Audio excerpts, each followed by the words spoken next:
What is more of a visual rivet than the teeth? Like a nail stuck through the heart. What is more near to what is called life is like from the teeth I don't itself? know. I mean, you know, what is left Francis. after you're dead, but your bones and your teeth.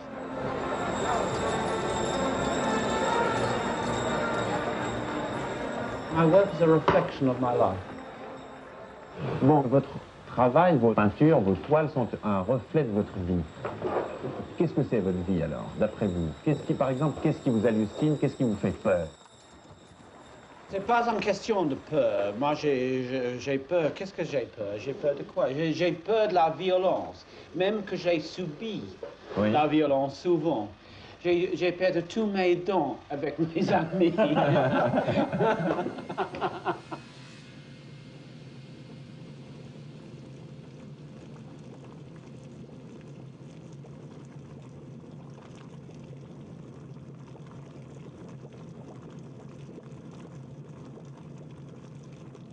Painting has now become, or all art has now become, completely a game by which man distracts himself.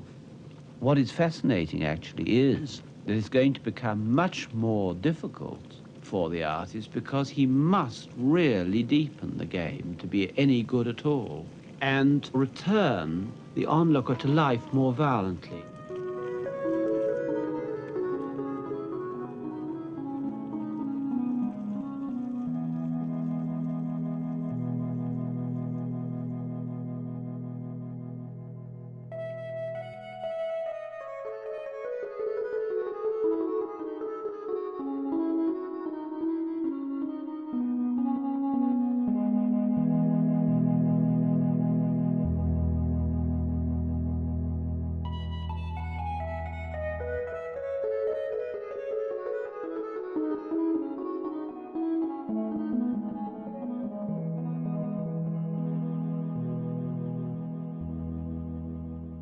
Whether people like my work or hate it. One of the things I've noticed was they always talk about this violence of my work. But I don't think that my work is violent at all. You've only got to think about life.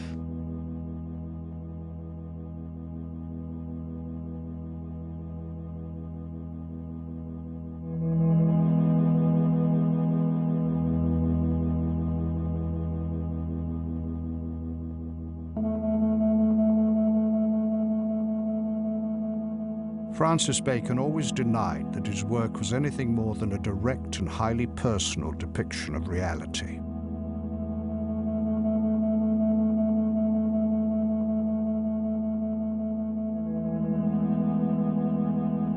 No work that anybody can ever do has got the violence that life itself has got. I can only think that they don't think about life. Never wanted to. What am I to do? I can't help it. For the last 30 years of his life, Bacon worked in this small studio in his tiny London flat, and the majority of his pictures were painted here. I was made that way. I can't help it. Men cluster to me like moths around the flame, and if their wings burn, I know I'm... Despite the myths that have been built up around him, much of Bacon's life remains a mystery. I was going to get a drink. He revealed almost nothing about his family background, and very little is still known about his early life or his formative years as a painter. Do you make any use of preliminary studies or sketches of any sort? Yes, I do. I nearly always make a sketch. Drawn or gouache or something? I generally just make it out of with thin paint. But after that, chance and chance and what I call accident takes over, And if anything ever does work in my case, it works from that moment when consciously I don't know what I'm doing. Turning chance to his advantage was also Bacon's guiding principle in his private life.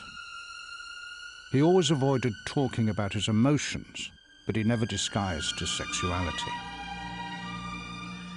Despite his self-confessed promiscuity, his whole adult existence was built around a handful of deeply committed relationships with a series of very different men, each of whom coincided with a different decade in his life. In the 1980s, he fell in love with a handsome young Spaniard, a management consultant who lived in Madrid. John Edwards was his constant companion in the 1970s. Bacon made him his heir, and he inherited his entire estate. George Dyer, his lover in the 1960s, appears in more than 40 of his paintings. Peter Lacey was an ex-RAF pilot with whom he had a turbulent and often violent relationship throughout the 1950s. Eric Hall was a London alderman who left his wife and family to live with Bacon in the 1940s. Roy de Maistre was an Australian artist who recognised his talent and encouraged him to paint in the early 1930s.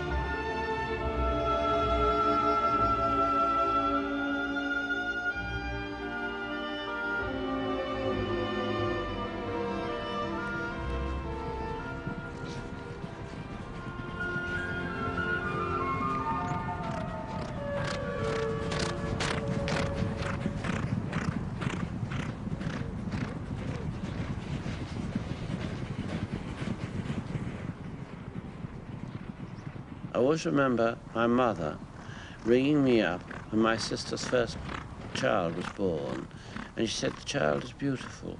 It's got 5 toes and 5 fingers." And I thought, well, what is this woman saying to me? When she said to me, "It's got 5 toes and 5 and all its fingers," and a thing like that. Obviously, it must be some latent fear that a monstrosity is going to be born.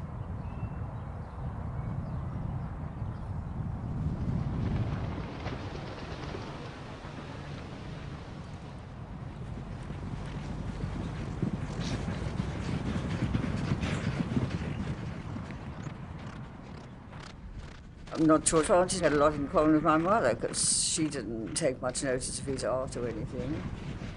I remember sometimes he brought home things that he'd drawn, and I don't know what my mother did with them, but she wasn't wildly interested in it. And they were always what used to be called 1920 ladies, you know, with the cloche hat and the cigarette holder and that sort of thing. There were always drawings like that. They were very nice. What happened to them, I don't know. But funny enough, I actually remember them. Qu'est-ce qui vous touche surtout dans la vie qui passe dans vos toiles? Qu'est-ce qui me touche? Oui. Qu'est-ce que vous détestez? Qu'est-ce que vous aimez? Ce que me touche, c'est la beauté. Il n'y a que ça. De quoi? Surtout des hommes. Comme Michel-Ange. Une beauté. Pas comme Michel-Ange, mais j'aime la beauté masculine. Comment on dit masculin? Oui, masculine. La beauté masculine. Masculine. I believe that he and my father did not get on. Francis didn't have any of the interests that he had. I don't think they had much in common. No, they didn't really have anything in common. I think my father was very severe in many ways, and he could get very bad temper, that I do know. But very seldom in front of us would we used to hear rows. He was, I suppose, a disciplinarian, but of course he was very Victorian, you know, in his outlook on life. Bacon was born in Dublin in 1909 and was one of 5 children. His father was an ex-army captain called Eddie Bacon, who was a trainer of thoroughbred horses, and the family lived near the Curragh, the centre of horse racing in Ireland.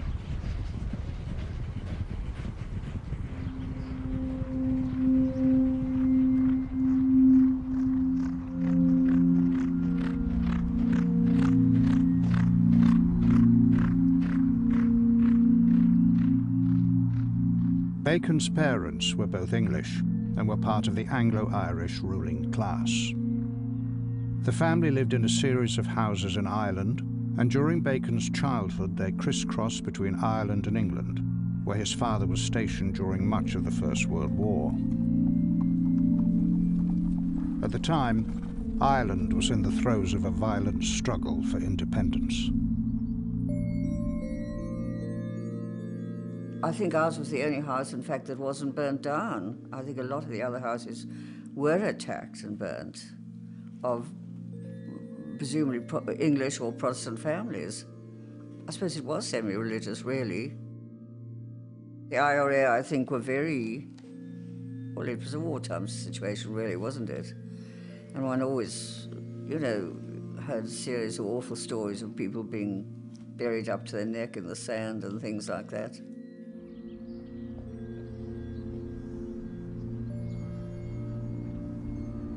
Even when we lived in South Africa, my mother would never, she never would sit with her back to a window at night, you know, an uncurtained window at night. I used to get quite annoyed with her when we always had to draw the curtains. My father was very keen on breeding red setters for shooting. Francis couldn't hunt because he had asthma. He was definitely allergic to horses. Throughout his life, Bacon was asthmatic and was violently allergic to dogs and horses. Some of my earliest memories were Francis sort of in bed struggling to breathe. You know, when they're struggling for breath, you know, they're very white and quite a lot of perspiration, really, because it is a struggle.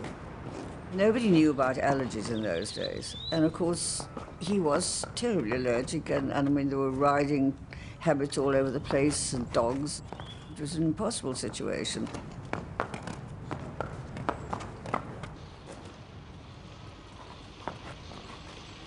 Vous savez, mon père et ma mère étaient dégoûtés avec moi. Pourquoi? Quand j'avais 16 ans, comme j'étais pédéraste. Alors, je suis... Ils ont été dégoûtés. Oui. Alors, mon père m'a offert à son ami, qui était enleveur. Éleveur. Enleveur des chevaux de course. Et alors, vous avez fait Alors, ça? il est devenu amoureux de moi. Il m'a emmené à Berlin. Alors, je suis allé à Berlin quand j'avais 17 ans. Alors, après Berlin, j'ai complètement déformé, vous savez. I went to Berlin. I wasn't in Berlin very long, but I did see Berlin about 1927-28, which was one of the, what's called the great decadent years, they say, of Berlin. And I went with somebody who had picked me up, whatever you like to say, and we went and stayed at the Adlon Hotel. It was the most wonderful hotel, because I always remember them wheeling the breakfast in the morning with these wonderful trolleys with enormous swans' necks coming out of the four corners. And then the nightlife of Berlin at that time, to go down to the Kurfürstendamm and that kind of thing, was really very exciting in those times, because I'd never seen anything. From coming from a very puritanical country in a way, like Ireland, going to a city which at that time was wide open, was very exciting for me.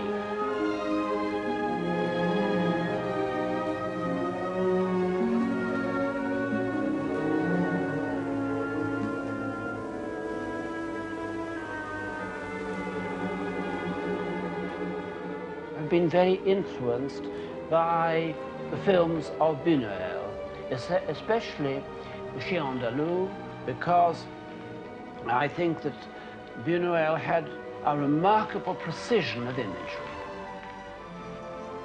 I can't say how they've directly affected me, but they certainly have affected my whole attitude to visual things, and the acuteness of the visual image that you've got to make.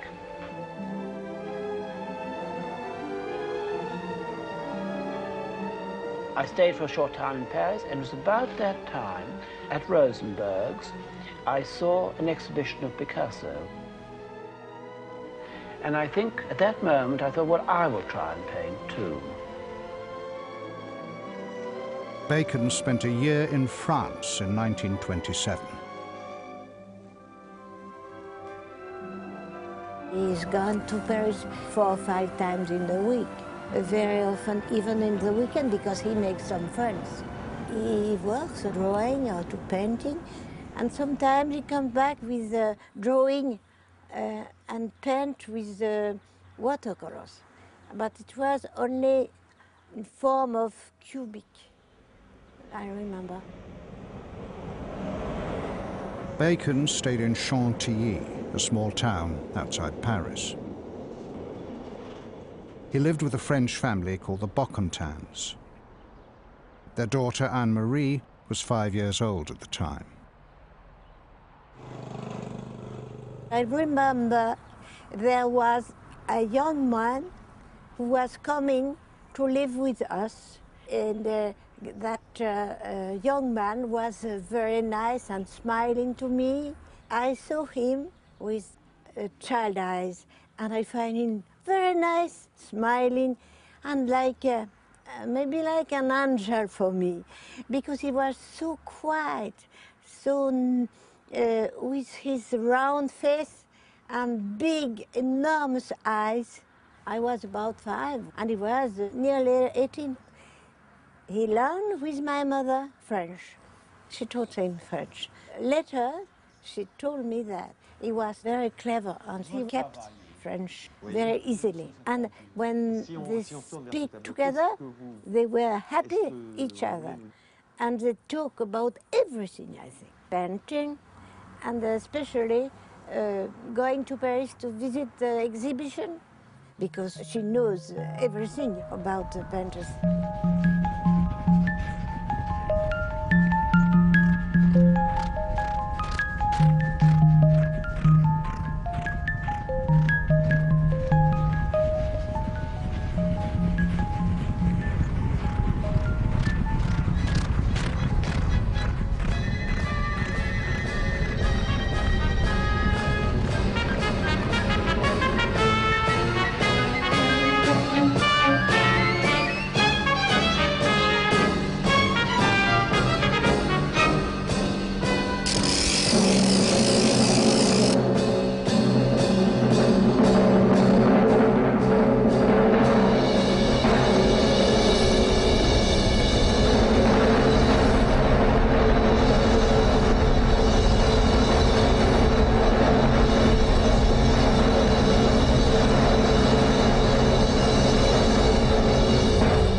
In 1928, Bacon moved back to London.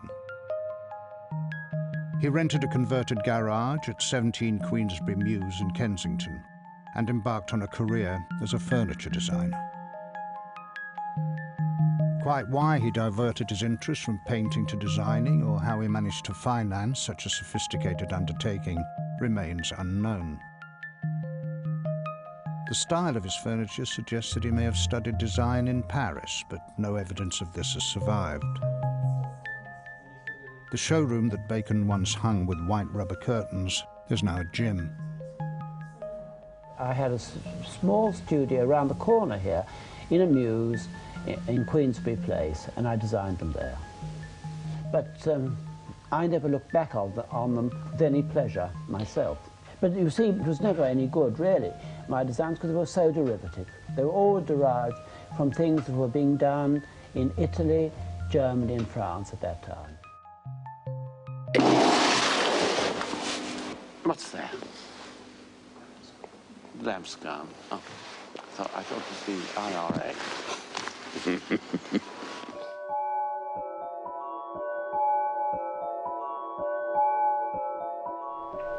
Once a painter leaves his native land, it's rather a mistake for him to draw too much on the subject matter that belongs to another place. After all, painting only becomes significant when it is to some extent separated from nationalism. I mean, it is the international thing that is the big thing in art, isn't it? Which is a common language to the whole of mankind. Roy de Maistre was an Australian artist who had recently moved to London. He was 15 years older than Bacon. Mr. Bacon. He was an artist friend of Roy's, as far as I was concerned. Uncle Roy and Mr. Bacon. I saw him there 2 or 3 times, I remember, as a child. I would have been about 10 at the time, I suppose. I always thought he was rather a strange little man, because one day when I was there, he came in and his lips were very red. And I thought, oh dear, you know, he sucked his paintbrush. I said to my aunt, you know, I think that Mr. Bacon had sucked his paintbrush, and a girl at school did that. And my aunt went, because she didn't approve of, you know, men with lots of makeup. But it's the lipstick that I particularly remember, and the cheruby face. De Maistre shared his extensive knowledge of recent movements in art with Bacon. He painted lovingly detailed interiors of his design studio in Queensberry Mews and acquired several pieces of his furniture.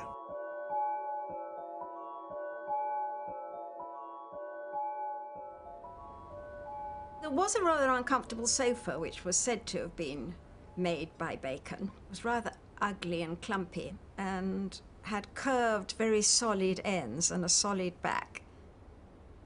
There was a screen in the studio which was painted by Francis, and there was a rug, as I recall. He began his life as a carpenter, and his gift was obviously to work with his hands, because he started with the wood, and then he did the rug, and then he painted screens. I mean, the talent was all there. And when he lived with Roy, Roy said, well, you should paint. And so they started to paint together. Under de Maistre's guidance, the untrained Bacon devoted himself entirely to painting and began to develop a style of his own.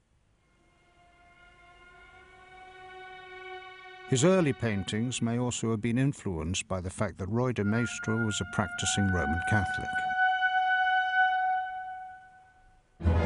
When he was 24, Bacon painted his first crucifixion. The year was 1933. You yourself have no religious adherence or sympathy for religion. You have a very powerful revulsion against Christianity, I think. You see, I was born in Ireland and brought up as a Protestant. And I was brought up a rabid Protestant. With no beliefs, of course.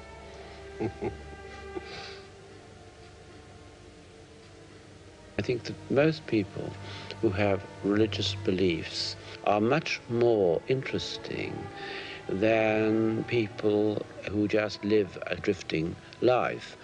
On the other hand, I always feel that living by a total falseness, as I think they are living with their religious views, I can't help admiring them but despising them. Roy and Bacon grew apart because Bacon took to a very different lifestyle to Roy's lifestyle. Roy became really quite religious and involved in very different things to the world Bacon chose, of, you know, drinking in Soho clubs all day and things like that, and rather mixing with the underworld, and that wouldn't have been Roy's form at all. Et qu'est-ce que vous feriez d'autre si vous ne faisiez pas de peinture? Je sais pas. Je serais peut-être criminel. Je sais pas, je ferais... Mais vous feriez quelque chose. I would be... non, je ferais... Moi, je pouvais voler ou quelque chose comme ça. Oui. Quoi faire? Quoi faire? Avant de faire la peinture, qu'est-ce que vous faisiez? Nada.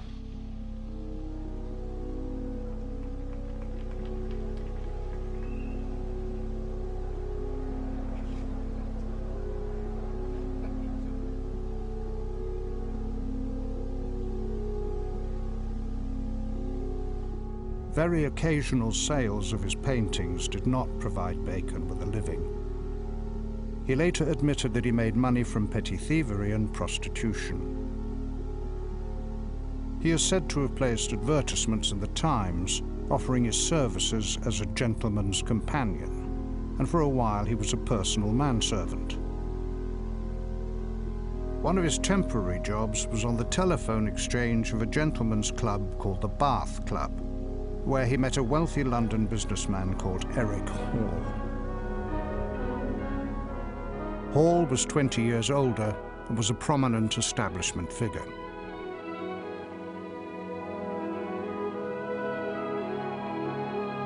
He was a veteran of the First World War, a director of Peter Jones, a justice of the peace, and a Conservative member of the London County Council.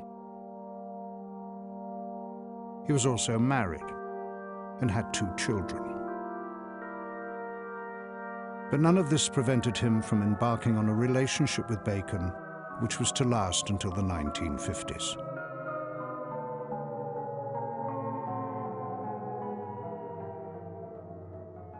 For many years, you know, I really did practically nothing. I had small jobs, and it really wasn't until during the last World War that I really started to try and paint again.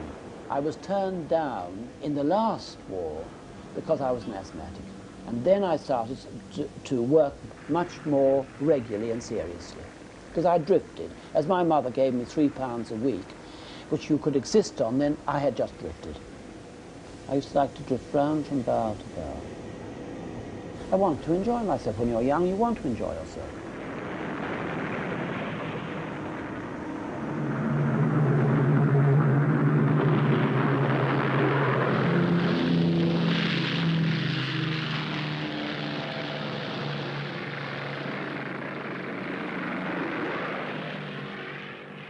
Eric Hall had supported Bacon throughout this period and had done what he could to promote the few pictures he did manage to paint.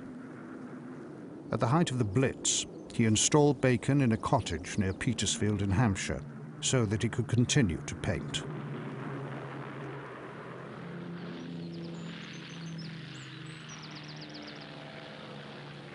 Bacon produced a number of pictures whilst living at the lodge, all of which he later abandoned or destroyed.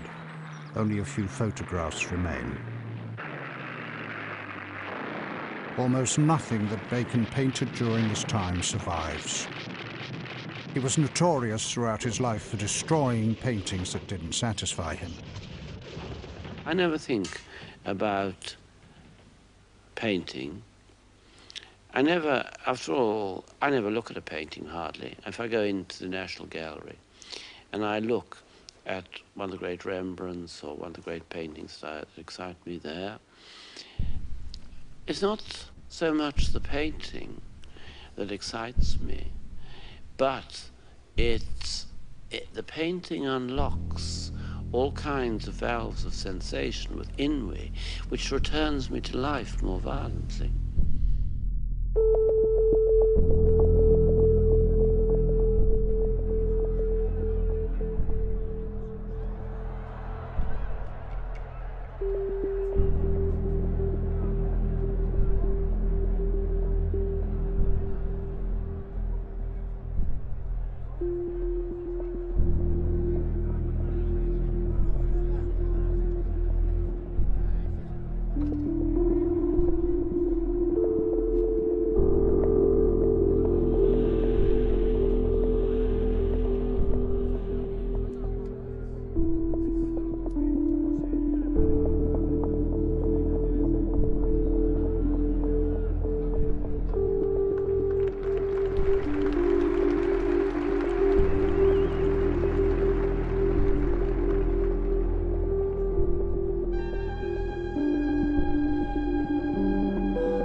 Bacon muchas veces cuando quería hacer una especie de declaración artístico,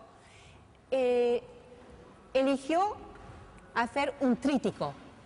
Un tríptico, claro, es esta forma en tres cuadros relacionados, que también es muy típico del Renacimiento o de la pintura medieval, y en estas épocas, pues, un tríptico era normalmente en el centro un crucifijo o la Virgen con el niño y en cada lado pues un santo, una santa. Y Bacon en este caso le da un nombre medio religioso, pseudo religioso, a ese tríptico, que intitulaba Bocetos para figuras debajo de un crucifijo. Pero aquí, ¿dónde está el crucifijo? ¿Dónde está Jesús en la cruz? No figura. Eric Hall remained Bacon's main benefactor. His triptych went largely unremarked in a group exhibition in a small London gallery in 1945. And even though he had now found his distinctive voice as a painter, only 4 other paintings survived from the next 3 years. An enigmatic portrait of Hall himself, minus his head. 2 versions of the same subject which he called Figure Study, and 1 Bacon simply entitled Painting, which incorporated many of the images that were to recur in his later work. In 1947, Bacon met a dealer called Erica Browson, who took 2 years to find a buyer. The Museum of Modern Art in New York paid just £240. After the triptych of 1945, you started to paint in a more directly figurative way. Well, one of the pictures I did in 1946, which was a thing that's in the Museum of Modern Art. The butcher shop picture. Yes, it came to me as an accident. I was attempting to make a bird alighting on a field, and it may have been bound up in some way with the 3 forms that had gone before, but suddenly the lines that I had drawn suggested something totally different, and out of this suggestion arose this picture. I had no intention to do this picture. I never thought of it in that way. It was like one continuous accident mounting on top of another.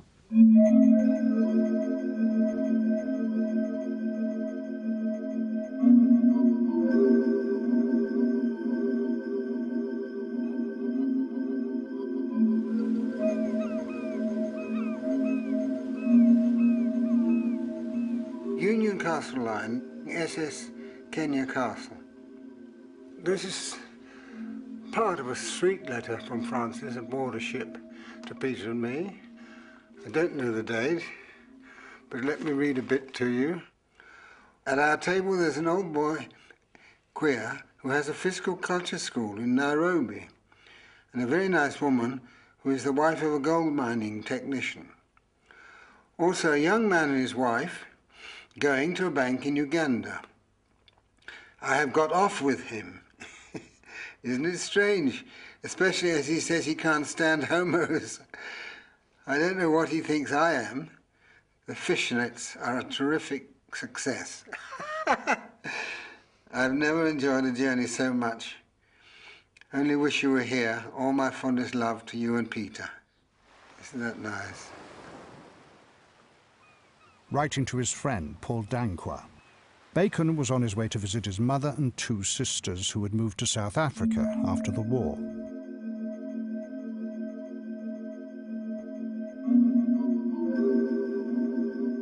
We went down to meet him, and we came back quite a long way around towards the Kruger National Park to the farm where my mother was.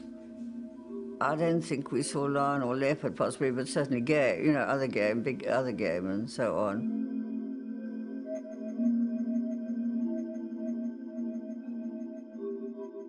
On the farm, he would have seen baboons and all that sort of thing, because, I mean, we had all that kind of thing on the farm.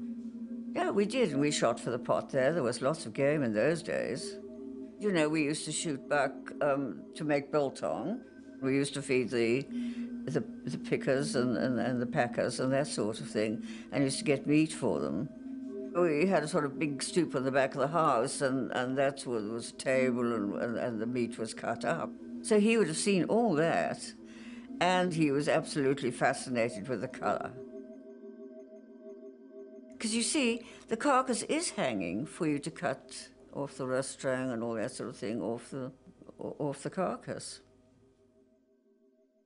He was taking in colour all the time. It was amazing. You know, he'd sort of show up colour that perhaps we didn't even see. Were your family always aware of his homosexuality? You know, my mother never mentioned it, not once. Whether she knew or not, I don't know. She often would say, "Oh, my dear, I wish he'd marry." But the last in the line of the Bacons. So I really don't know what she knew. And she certainly never spoke to me about it. My husband told me. It never occurred to me because it was never talked about. You know, they never talked about sex or anything, never mentioned. I really genuinely did not know. I was dancing with my darling to the Tennessee waltz when an old friend I happened to see. I introduced her to my loved one, and while they were dancing, my friend stole my sweetheart from me. Back in England, Bacon had left London to live in a cottage in the heart of rural Berkshire with his new lover, an ex-RAF pilot called Peter Lacey, who came from a wealthy middle-class background.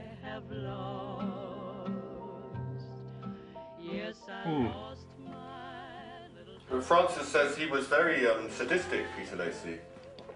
He had a reputation for so being, and that may well have been part of his association with Francis, because Francis himself was aware of the joys of pain and suffering.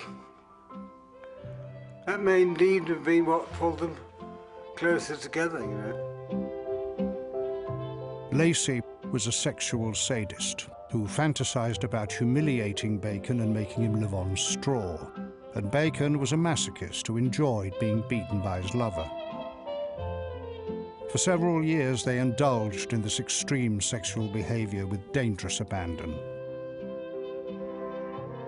Bacon said he was physically obsessed by Peter Lacey, but that being in love with him was like having some dreadful disease. The relationship was fueled by alcohol and marred by Lacey's habitual rages.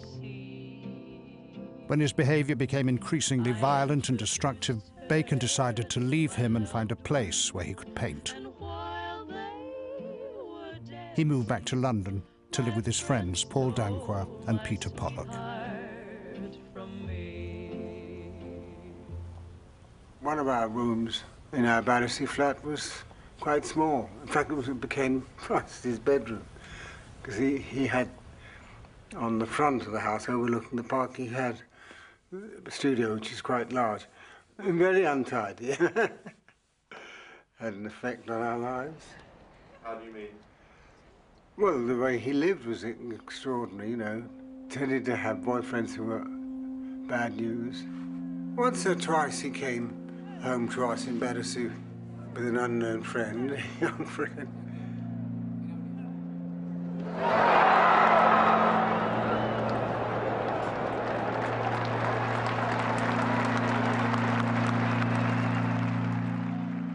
He courted danger in sex, and he was aware of the pleasure of pain and was conscious of the excitement of extremes, whether being the punished or the punisher.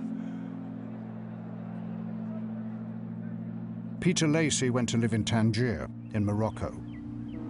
Bacon and Paul Danquois also became regular visitors, and Danquois eventually moved there. Did he come here a lot to Tangier? Yes, quite a lot.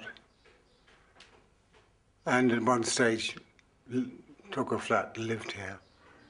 Tangier was considered a safe, naughty haven outside of Europe. Not free in the political sense, but in the sexual sense and general behaviour. Francis' connection of coming here was to do with Peter Lacey. I think Peter Lacey had been coming here before Francis. Bacon always used to say that Lacey was the one great love of his life, and he spent long stretches of time in his company whenever he stayed in Tangier. He also painted there. First thing, I was satisfied with what I did. How can you be satisfied? Because everything escapes you. You know that perfectly well. You know, even if you're in love with somebody, everything escapes you. You would want to be nearer that person. How can you cut your flesh open and join it with the other person? It's an impossibility to do. So it is with art. It is almost like a long affair with objects and images and sensations and what you can call the passions. It's very much like that. You may love somebody very much, but how near can you get to them? You're still always, unfortunately, sort of strangers.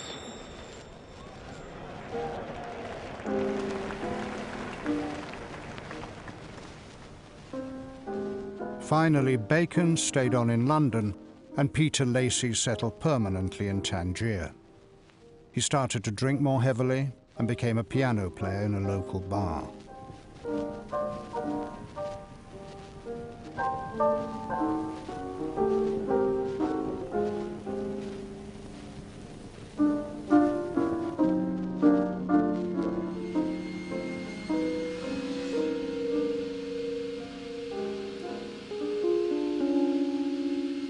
I'm very influenced by the atmosphere of a room, do you know?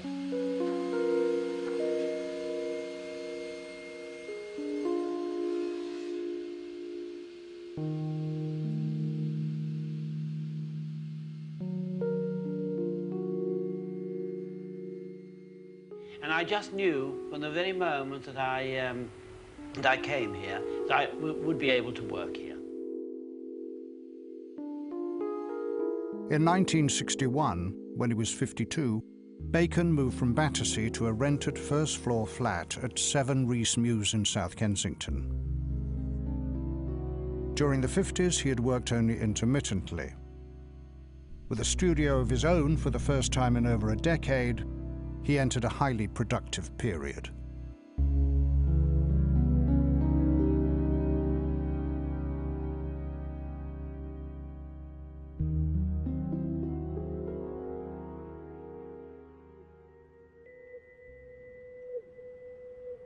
What is the difference in the attitude when you start on a crucifixion? Well, you're working then about your own feelings and sensations, really. It's, you might say, it's almost nearer to a self-portrait. That you are working on all sorts of very private feelings about behavior and about the way life is. And the crucifixion is the armature for expressing it? It is, yes. I know for religious people, for Christians, the crucifixion has a totally different significance. But as a non-believer, it has just an act of man's behavior, way of behavior to another.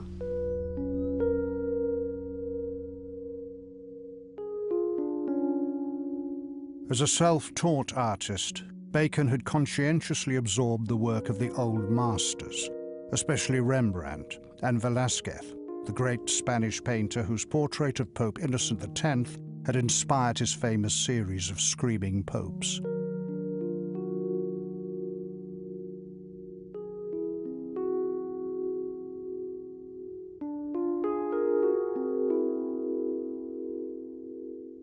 During the 50s, as he became more confident, he started to introduce his own life more and more into his work.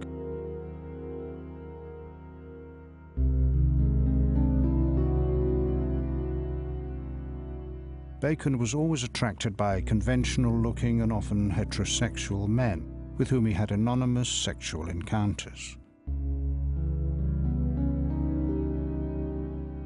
Man in Blue is a series of 7 portraits of an unknown man he'd met in a hotel in Henley.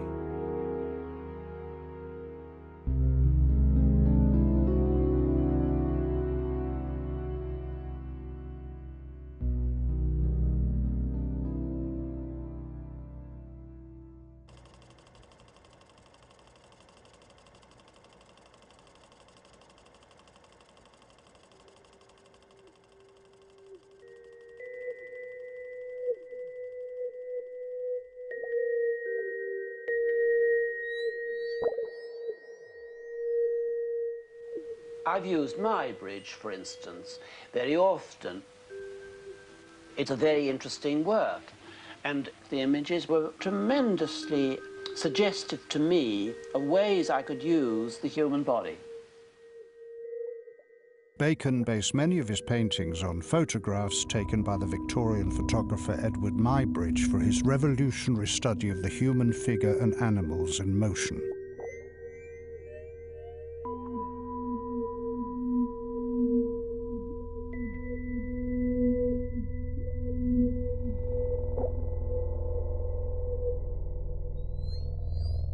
I'm influenced by anything. I can be influenced by a news photograph or some photograph that I find in any kind of magazine as much as I can be influenced by Velázquez. Doesn't really much matter. For some reason, certain things bring up these images for you. And this was a photograph of Hitler when he and the rest of the Nazi leaders of that time were interviewing Antonescu. It's a photograph that's always I found very, very strange and mysterious. This is one of Marilyn Monroe. I've always liked the positioning of it very much. And this is the liberation of Paris. And this is one from a book of the gestures of chimpanzees. I had the rest of the book, but this seems to be all that's left now. But now then you've also used photographs of works of art. Isn't this the Velázquez? Here, yeah. It is, yes. There's the Innocent X, which I suppose is the one you've used most of all. Well, I have, and I think most unsuccessfully, because I think it's already so remarkable that there's absolutely really nothing to do about it, but I used it out of obsession. I don't think that any of these things that I have done from other paintings actually have ever worked. When you were in Rome, you went to see the Velázquez, the Innocent? No, I didn't. You never went? No. I think another thing was probably a fear of seeing the reality of the Velázquez after my tampering with it. And have you finished working for the day now? I have. The thing is that I'm accustomed to starting very early in the morning, really as soon as the light is good, because I much prefer working early.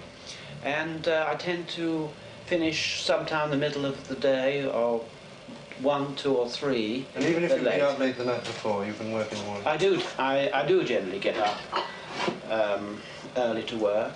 Mm. You always seem to come back to this part of London, don't you? To South Kensington.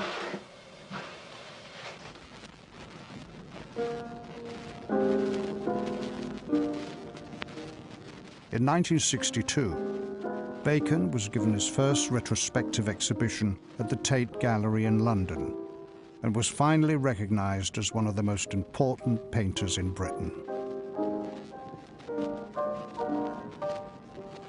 On the day the exhibition opened, he received a telegram to say that Peter Lacey had died suddenly in Tangier.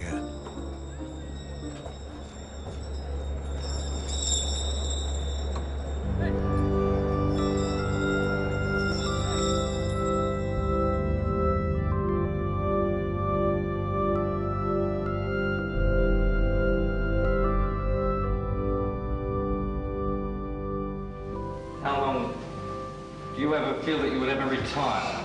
Retire? You're joking. I'm going to retire. I hope to drop dead just working. Wouldn't that be nice? But with the brush in your hand, and the last accidental slosh is as you fall. Now, I'm not talking about anything so romantic as that. I just hope I shall go on working till I drop dead. Otherwise, I could commit suicide. Could you commit suicide? Well, if I knew how to do it absolutely properly, perhaps I've got a doctor who'll give me the really right things. Because I've known people who tried to commit suicide, and then they haven't succeeded, and their brain is gone, and they become just vegetables lying. You've got to, if you're going to, when you're going to commit suicide, you've got to just do it. No. Don't you think it's an insult to life? Or is it in fact a final accolade? Bollocks, of course it's not an insult. What do you mean by an insult to life? What do you mean by an insult? Are you religious then? I love life, but I think I talk pretentiously. Well, I certainly think you do.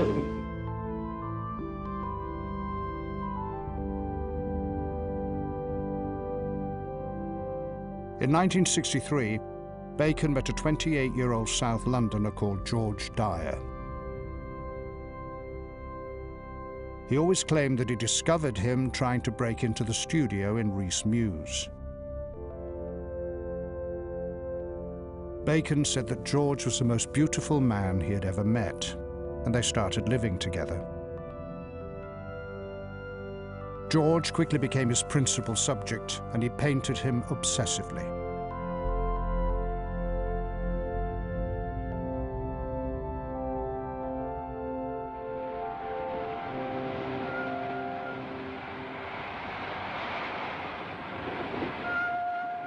George was inspiring to him, and undoubtedly, yes. And no explaining why one person loves another person, really. It just happened. And Francis was very direct and straightforward in his feelings, I think, for people. He liked youngish men who were bright and lively, accessible, and slightly outside the law in some way. He loved that, I think. It was really essential to him, I think. As we all know, if you feel very strongly sexually for some other person, they may or may not strike others as fascinating. And he found him fascinating. Francis was a big, lusty fellow, you know. Well, he was perfectly open. Perfectly. Totally, and with great enjoyment, I think. Oh, yes. He was a randy old duck, I would say. Yes.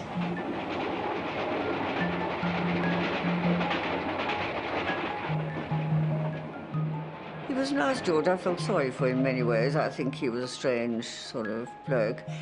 But he never had much conversation or anything. I got on very well with George, and George was an East End lad, and I was a South East lad, and we seemed to click. Let us say that you have a model, somebody you have already painted many times from memory. Yes. Have you ever had such a person sitting for you? Yes. And what has happened? They inhibit me. They inhibit me because if I like them, I don't want to practice the injury that I do to them in my work before them, if I like them. I would rather practice the injury in private. George, sober, was the most delightful person. I really liked George. He was such a lovely man.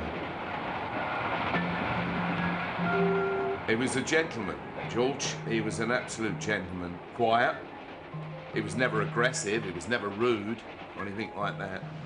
Do you not think that the marks you were making are both a caress and a blow, an assault? Possibly.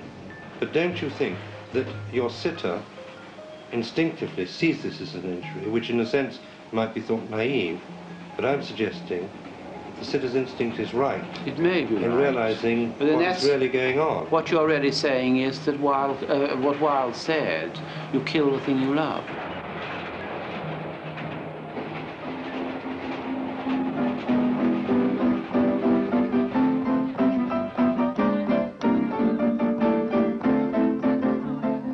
Once I loved her, and I gave so much love to this love, it was the word to me. Est-ce que vous croyez en Dieu? Non. Pourquoi vous me demandez une question tellement bête?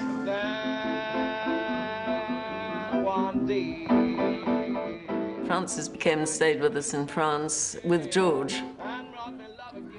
And George was charming and played football with my youngest son, Danny, and he was rather a happy, simple character. I think George felt rather lost, except as a drinking companion or bed companion, but otherwise he didn't seem to have a life of his own. So he lived through Francis. But Francis also lived through him. But I also saw, of course, Francis and George in Paris under different circumstances when they were both drinking a great deal, and it was quite rough. Rages, anger, George getting very upset, Francis being quite sadistic. George feeling inferior and resentful. But then if one was friendly with George, Francis would get upset. It would irritate him and he'd start being bitchy. You know, Francis could be the sweetest person in the world and also the cruelest person in the world. And George had no defense against words. Bacon's paintings are usually large because he paints people near to life size. Their scale made them difficult to sell until about 5 years ago. When he shows a group of pictures in a gallery, they are the residue of a much larger number of pictures, started, often finished, and then destroyed because he was dissatisfied with them.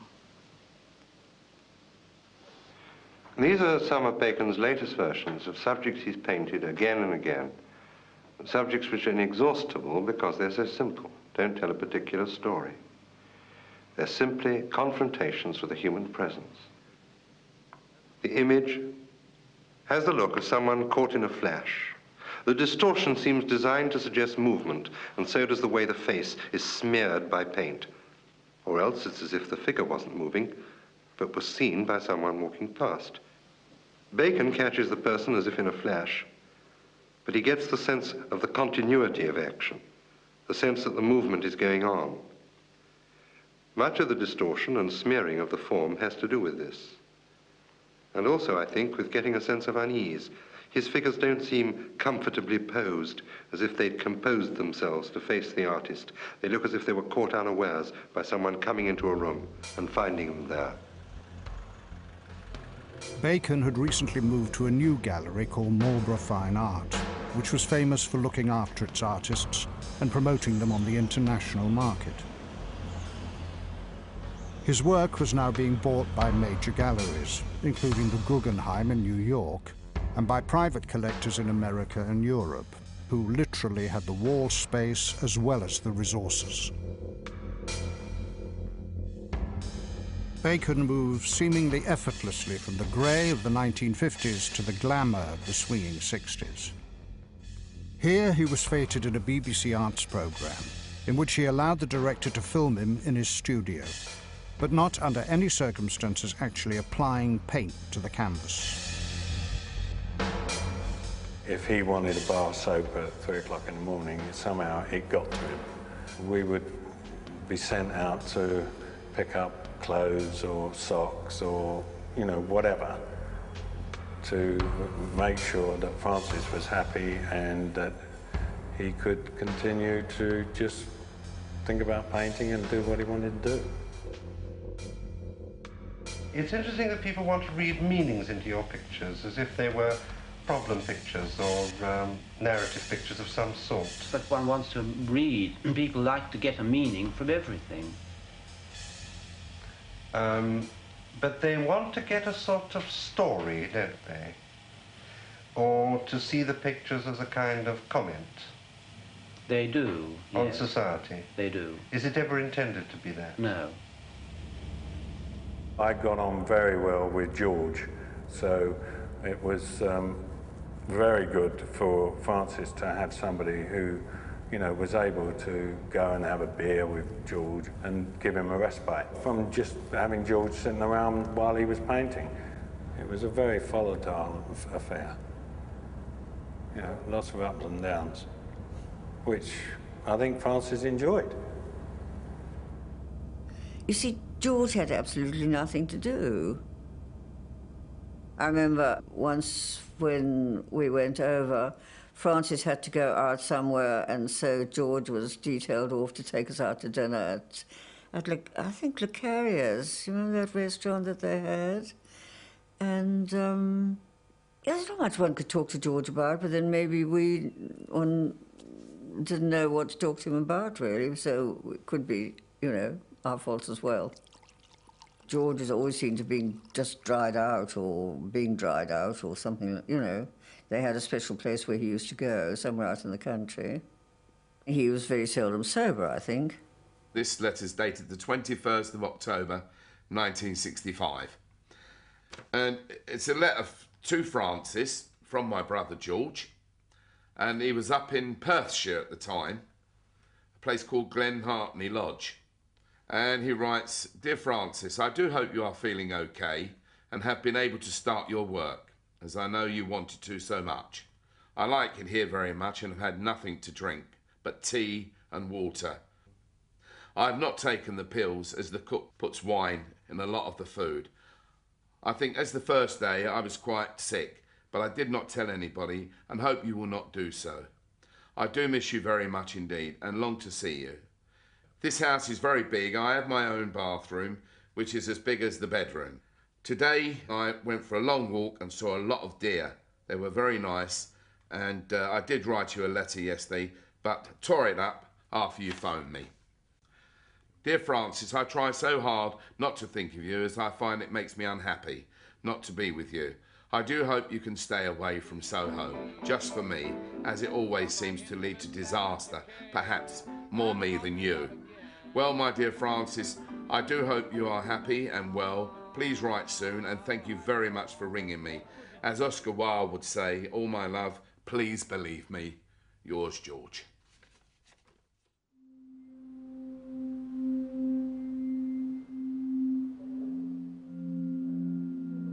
At the end of the decade, Bacon was invited to have a one-man exhibition at Paris's most prestigious public gallery, the Grand Palais.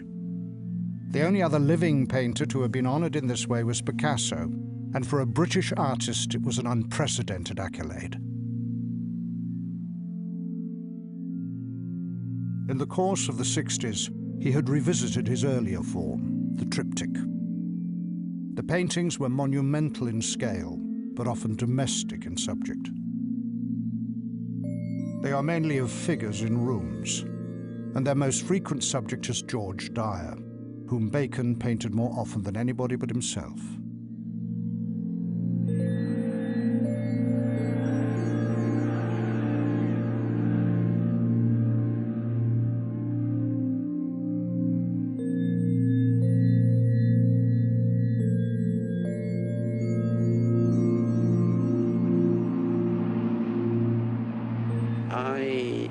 always think of myself not so much as a painter, but as a medium for accident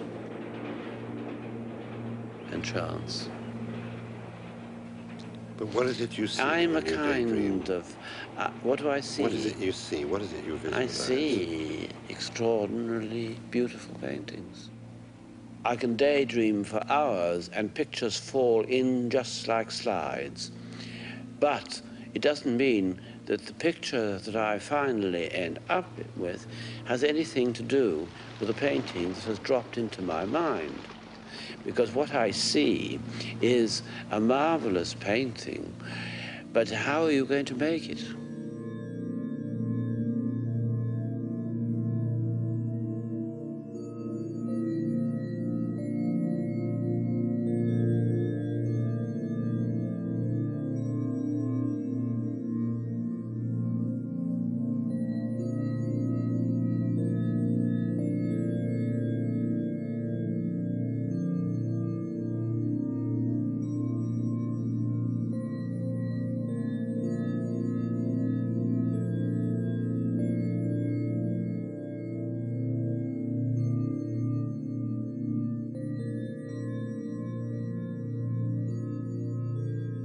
The Paris exhibition opened in October 1971 and contained over 100 paintings.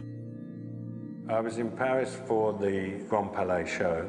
I went over with Francis, George and Miss Beston. And we stayed in a little hotel that Francis knew on Saint-Pierre. George was normally, you know, doing his own thing during the day and then meet up in the evenings. George came back one evening quite drunk and brought an Algerian back with him, an Algerian boy. And apparently Francis said that this boy's feet were of some appalling stench. And he said that he wasn't going to stay in the room, and he came down to me and asked if he could stay in my room. I had 2 beds, so I said, yeah, sure.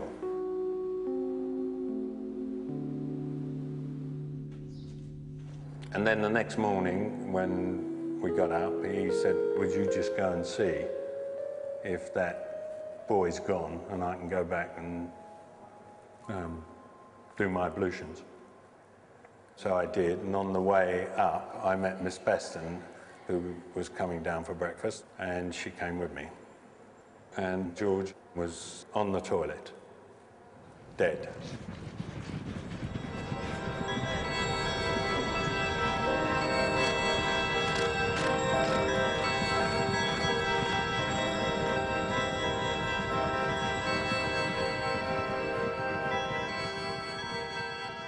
Francis was an habitually bad sleeper, and the only thing that helped him was a drug called Churnal. Now, these were barbiturates, and they were pretty powerful barbiturates.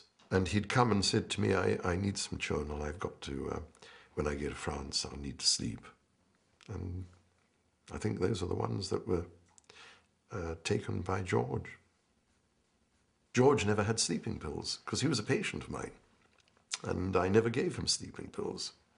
We know he took the Churnal because the empty bottle was by his side, next to the toilet. I came over for the Paris exhibition. But then, of course, you know, George had died that morning, the morning of the opening of the exhibition. I just heard that he'd been out, he'd met up with some Arabs, and I think maybe he'd had drugs. And, you know, some drink as well. So it may not have been intentional.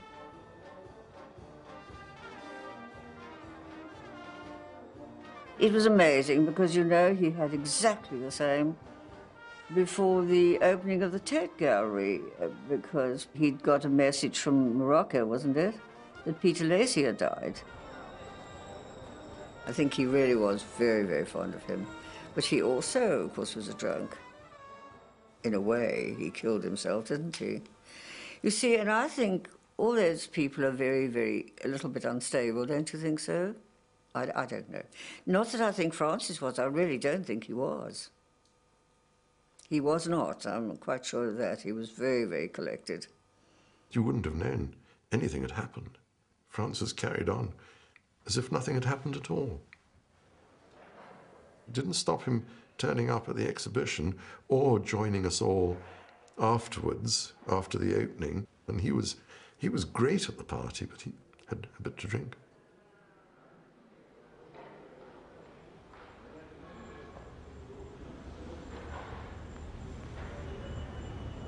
Bacon got in touch with my mother, and he arranged for George's body to be brought back. It was brought back in a lead-lined coffin, and he arranged all that. And then when his body was brought back, we had the funeral, and he's buried at the City of London Cemetery in Ilford with my mum and dad and my other two brothers.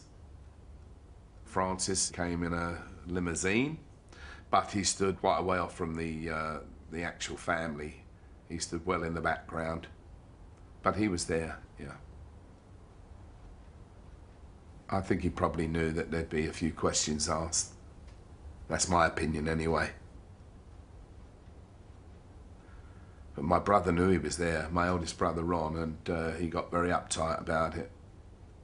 He thought that the life that he'd been leading and the life that he had contributed to his death. And it did. And he wanted to confront Francis over this at his funeral.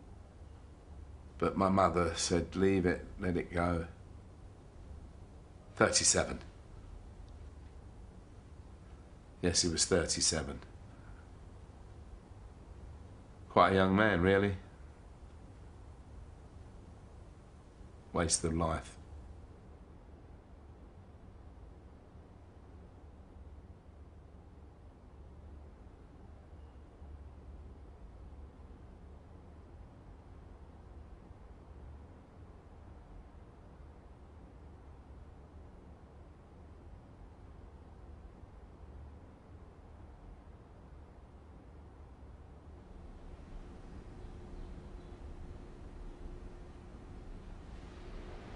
You said that the people have died. You don't want to go on painting portraits of them once they're dead? It seems a bit mad painting portraits of dead people. After all, one knows that if they haven't been, what's it called, incinerated, that they've rotted away, that their flesh has rotted away. And once they're dead, you have your memory of them, but you haven't got them.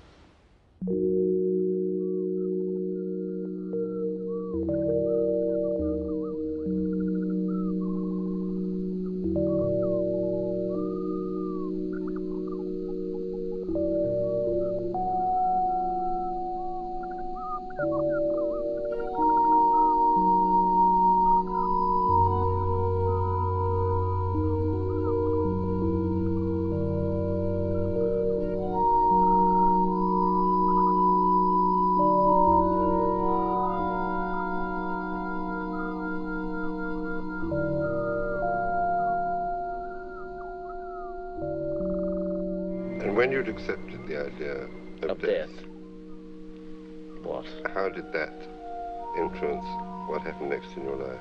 I don't know. It made a great deal of difference beyond knowing that here you are, brushed off like flies from the wall.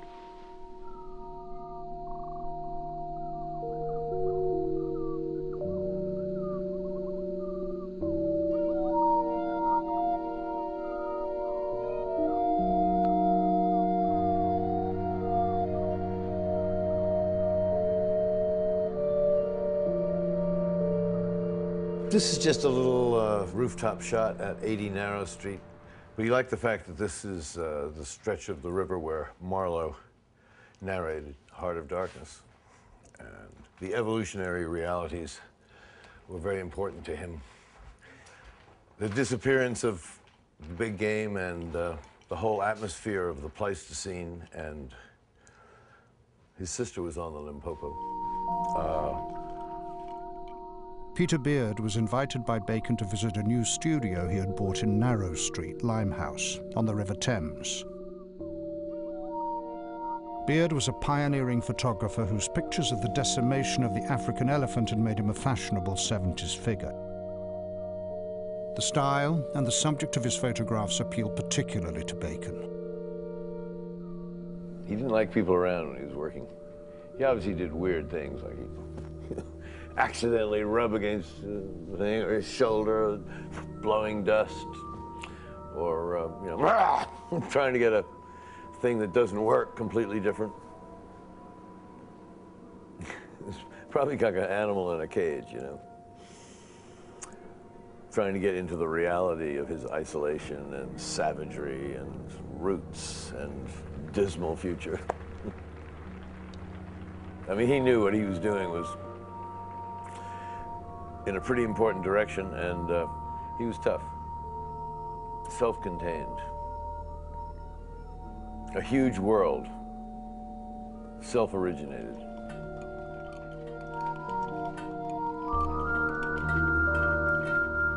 He did feel that vultures could sense the blood, they could smell the blood. The elephant, the rhino, the ability to live millions of years, we're just a fraction. Bacon saw the miracle of evolutionary diversity and the preposterous human impact. I think that's what it comes down to. Very haunting. Where we've come from, what are we, and where we're going. I like painting good-looking people because I like their bone structure. And this man who works in Kenya has turned up. He is a very good subject. I loathe my own face, but I go on painting it only because I hadn't got the other people to do.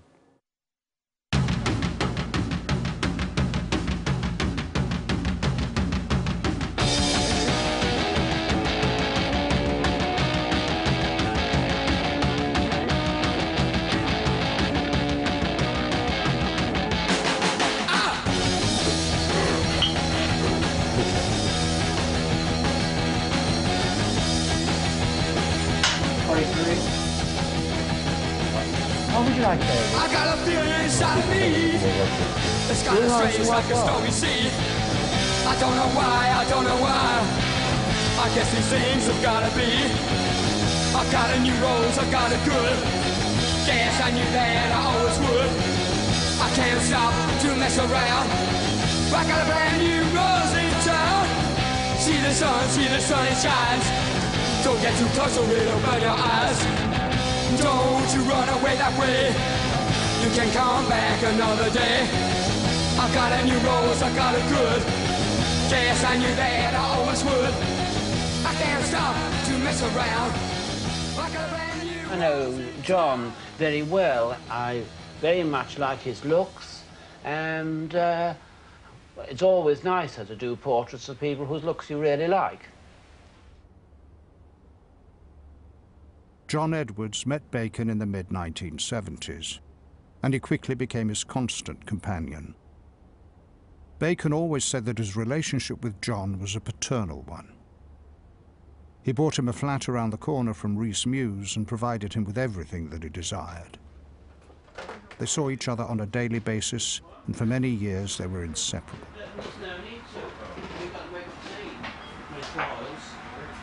What did anybody like? Anybody like anything?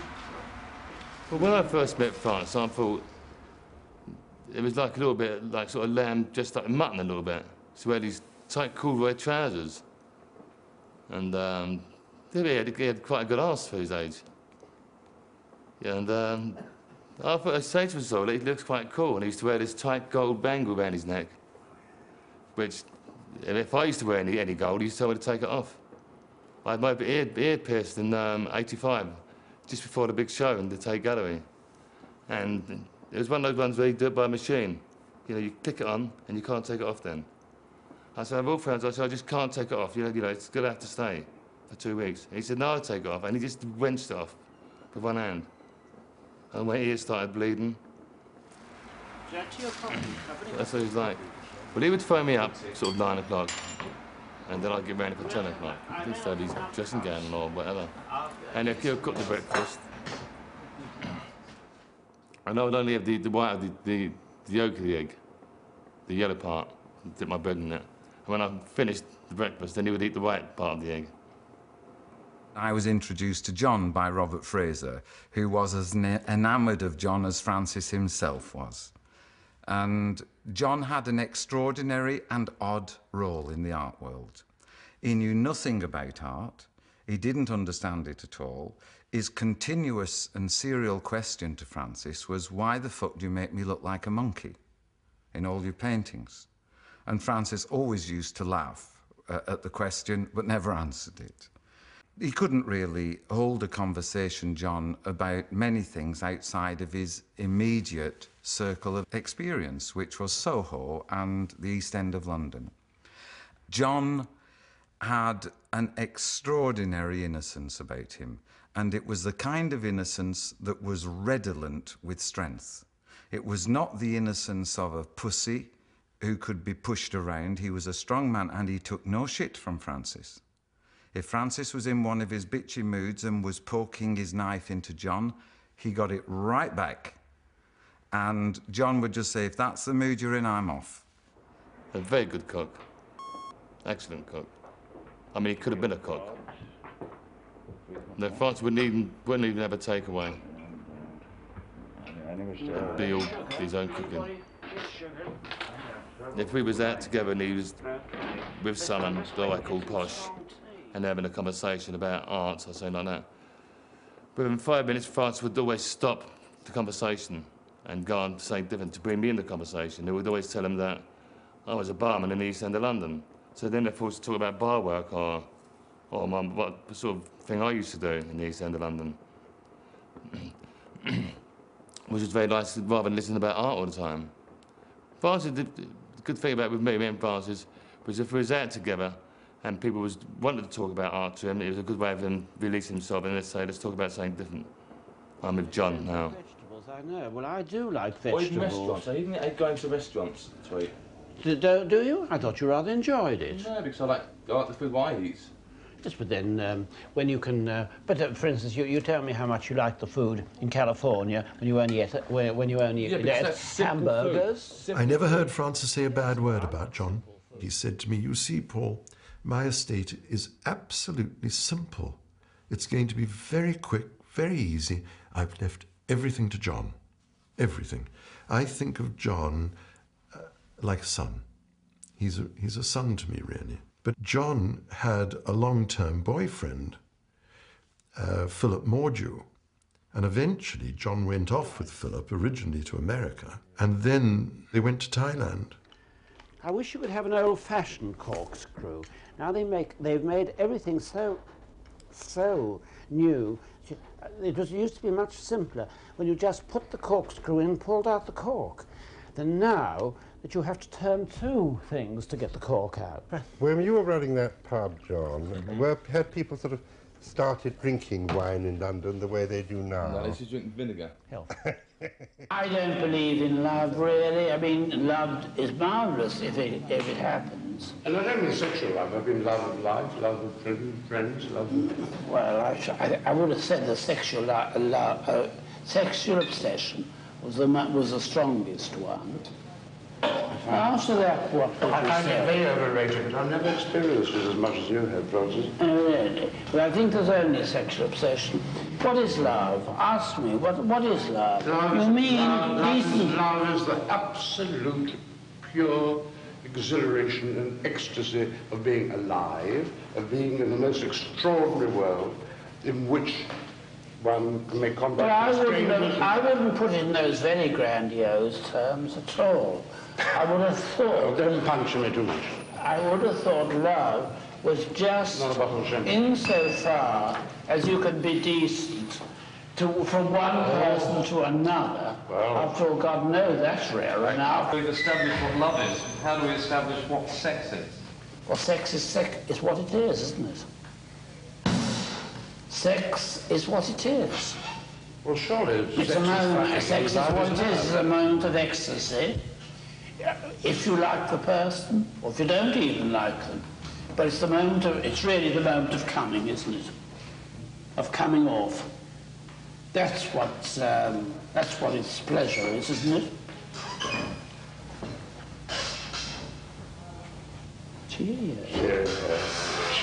Francis. Francis had no sentimentality in him, no nostalgia, and that was frankly thrilling. Because I met him, don't forget, at the time of punk rock, and that was a reaction against mediocrity. It was a generation saying, we're fed up with commercial, median crap. We want something real again. Give us the guts, give us the blood, give us the spunk. We want something real. And to my great shock and surprise, in the mid-1970s, this old guy was the most violently full-on punk that I knew. And that was thrilling. I don't try to paint despair, but the thing about life is, after the age of about 30, what is there, in a sense, fundamentally, but death? That's not looking towards despair, by the way, but it's just a realization that there is the grave coming up closer and closer, closer and closer, closer.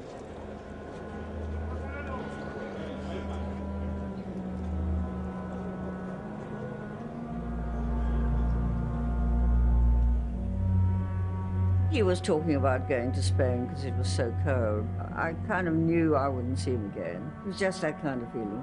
And you know, he was actually, I think, quite bored with life in many ways by then. Well, that's a stupid thing to say because I'm sure he wasn't, but it was just, his friends had gone, you know. There were really very few. Who was left? There was Jose. But then Jose was years younger than him, and there was John. But I don't know where John was. You see, John had a boyfriend of his own, Philip. So I think Francis was feeling lonely, but he really wasn't well. Bacon's last lover was a wealthy young Spaniard, more than 40 years his junior, who was fluent in several languages and lived between London and Spain. They began their affair in the late 1980s, and Bacon visited him several times in Madrid. In 1990, he took Bacon to the Prado to see the retrospective exhibition of his hero, the great Spanish painter Velázquez. What about asking pleasure? That you leave the art gallery feeling... Isn't it physically more... actually feeling physically better? Oh, shut up, your old thing. That's the way you always talk. Excitement is pleasure. I'm talking about something like the Piero de Francesco. I say excitement is pleasure. Oh, pleasure. Yes. If you're excited by something, it gives you pleasure. Yes, okay. Well, there it is, exactly.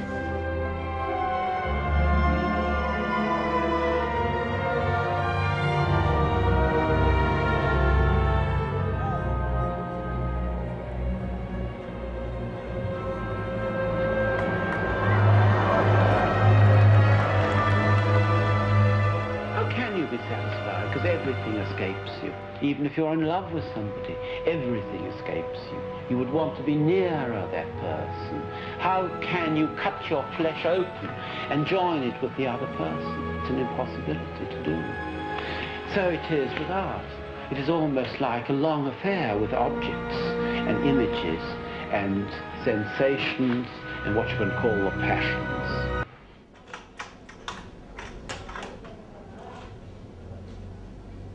In his 80s, the chronic asthma that had plagued Bacon since childhood developed into a severe respiratory condition. On his last visit to Madrid, he was admitted to a private clinic. José, meanwhile, was called away on business. Soy religiosa sierva de María. ministra de los enfermos, que nos dedicamos, somos enfermeras y nos dedicamos a cuidar a los enfermos en su domicilio.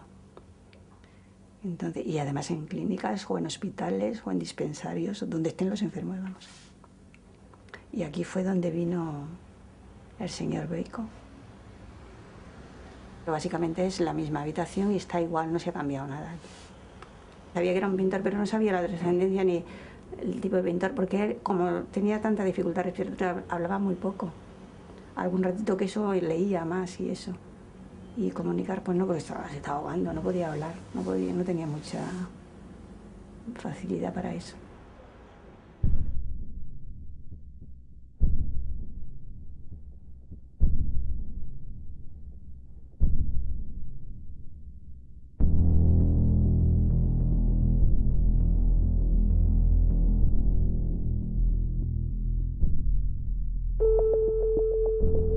Me acuerdo exactamente el día de la muerte, porque fue una muerte muy súbita, fue una parada cardiorrespiratoria y eso altera siempre el ritmo de la clínica.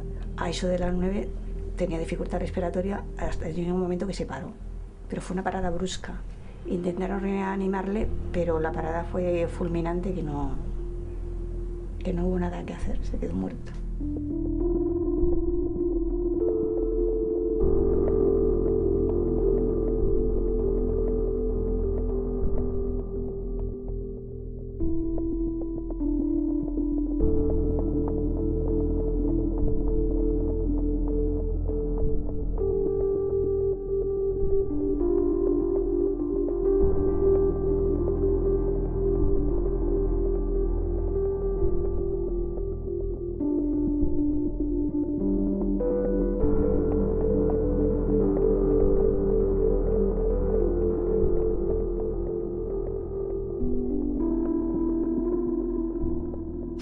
Turn down the honours that have been offered you. Well, what's an honour mean to me? Wouldn't you like to be Sir Francis or Lord Francis? I certainly would not. Why?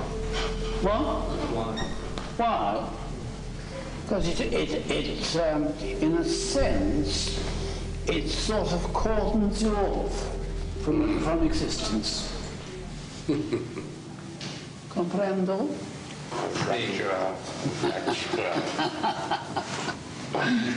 Do you think we said enough? I'm sure too much. I'm sure we said too much.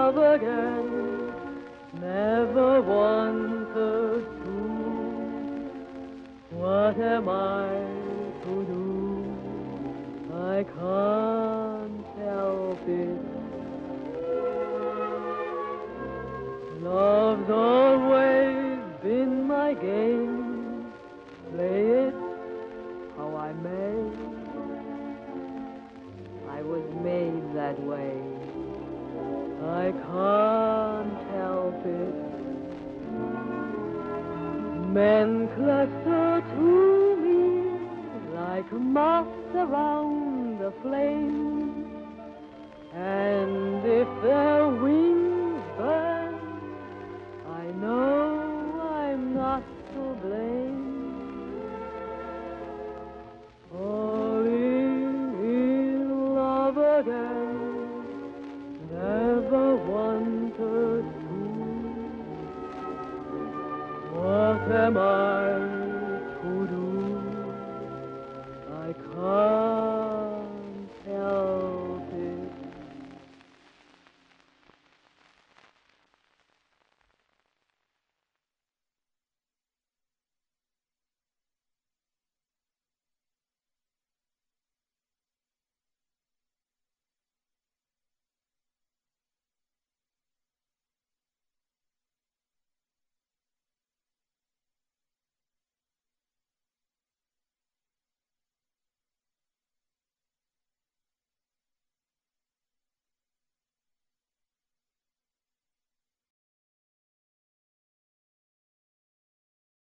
Well, there hadn't been a substantial film about Bacon for a number of years, and the ones that had been made about him were obviously made whilst he was alive.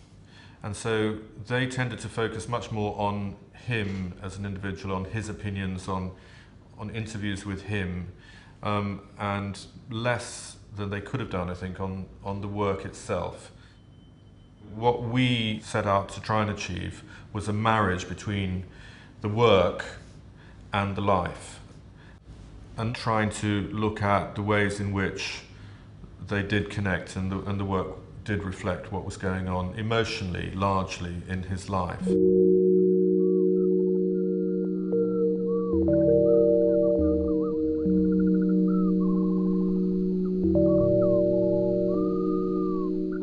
And because his life sort of spanned most of the century, it was going to be also a film about the 20th century.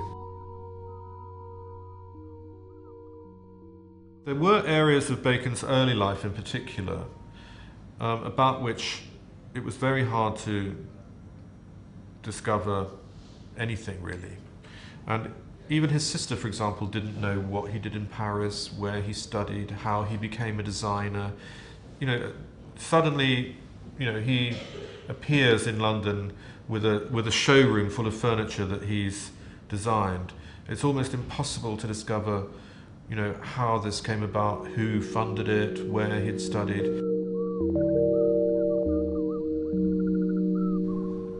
Some of his secrecy was quite clearly secrecy about things that he'd done that he didn't want people to know about, that he might have been ashamed of, like stealing, which he clearly did from time to time early on.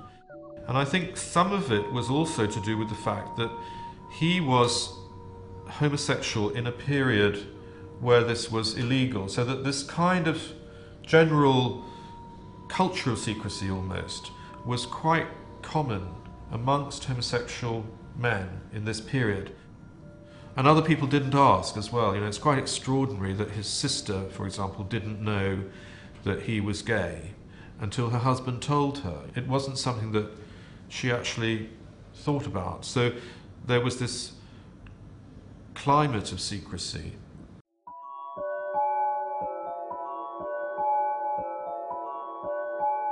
One of the things that was very striking was that he actually did form sustained and profound relationships, a number of them in his life, which didn't necessarily marry up with this very chaotic single character that he had always appeared to be. It became a sort of structure for the film, his relationships, because it became clear that he had about half a dozen proper relationships of different kinds during his life with different men, and they sort of coincided quite closely with different decades, so that it's almost like a new decade ends and a new lover appears.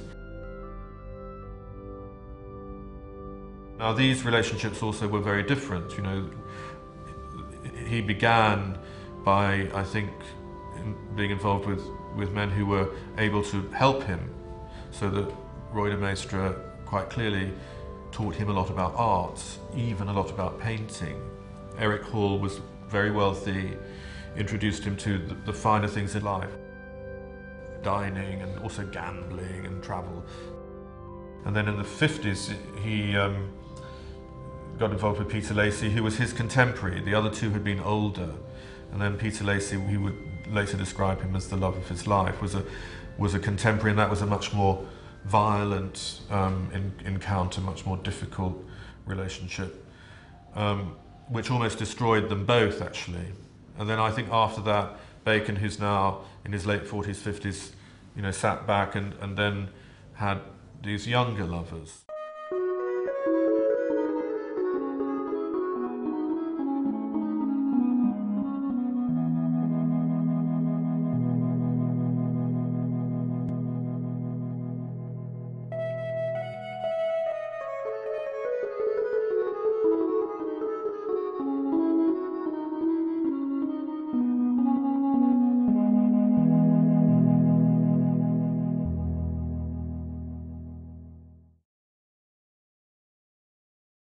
What you're really saying is that what Wilde said, you kill the thing you love.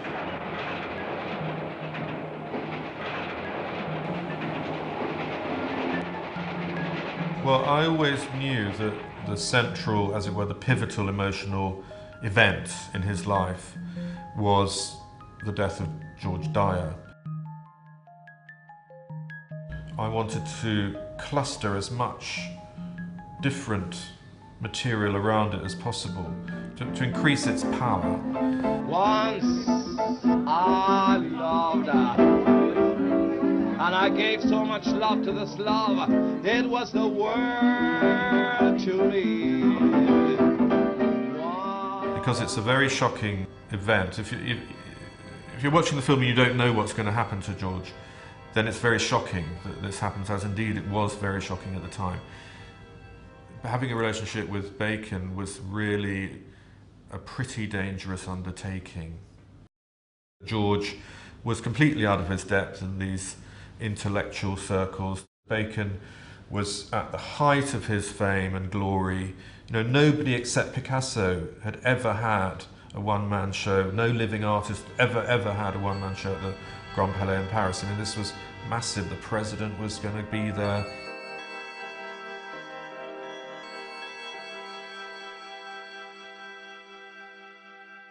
And then Bacon's reaction has been the source of much discussion, you know, that seemingly he went through with the whole thing, virtually ignoring the fact that this lover had committed suicide or died at that moment. So what does that say about him? Some people have accused him of being unfeeling and callous and selfish. And I think there's a sense of that from the interview that we did with his brother Lee. Francis came in a limousine. He stood well in the background. But my brother knew he was there, my oldest brother Ron, and he got very uptight about it. And he wanted to confront Francis over this at his funeral. But my mother said, leave it, let it go. 37. Yes, he was 37. Quite a young man, really. The kind of consequences for Bacon's work, given that George had been his principal model, were profound. And you know, it was clear from the way that we had told the story of that relationship with the pictures, the portraits of George, how important he was and how he'd come to sort of, you know, have this double role as lover and model. And the way that Bacon dealt with this massive emotional trauma was to sort of paint it, you know, to exorcise it by painting it. But also, like many writers, you know, his life is his material in that sense. You know, they're not, generally speaking, inventions. So the death of George Dyer produced these phenomenal series of triptychs which replay the event in this incredibly, almost cinematic way. You know, they're like film in some way. You know, they're the way that you read these three images.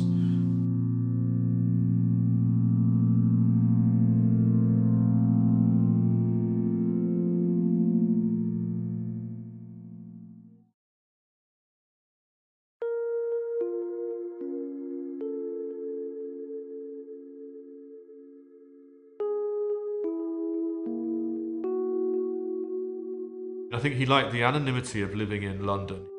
It has this cosmopolitan, anonymous, moving population, which he liked to kind of be lost in.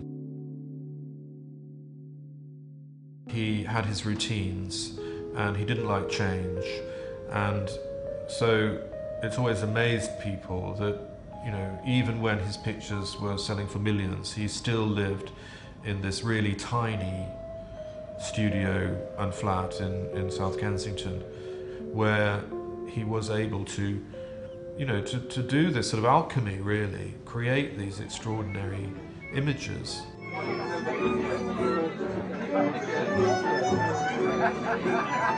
There were lots of myths about Bacon, that he was completely alcoholic, that his life was totally unmanageable. These were myths, and partially self-generated myths, to give him this sort of bohemian, exotic character. But I've always thought that and this became clearer as we made the film, that he was actually a much more organised character, very, very clear about his own importance and his own intelligence. And, it's a solitary occupation, painting, a very solitary occupation.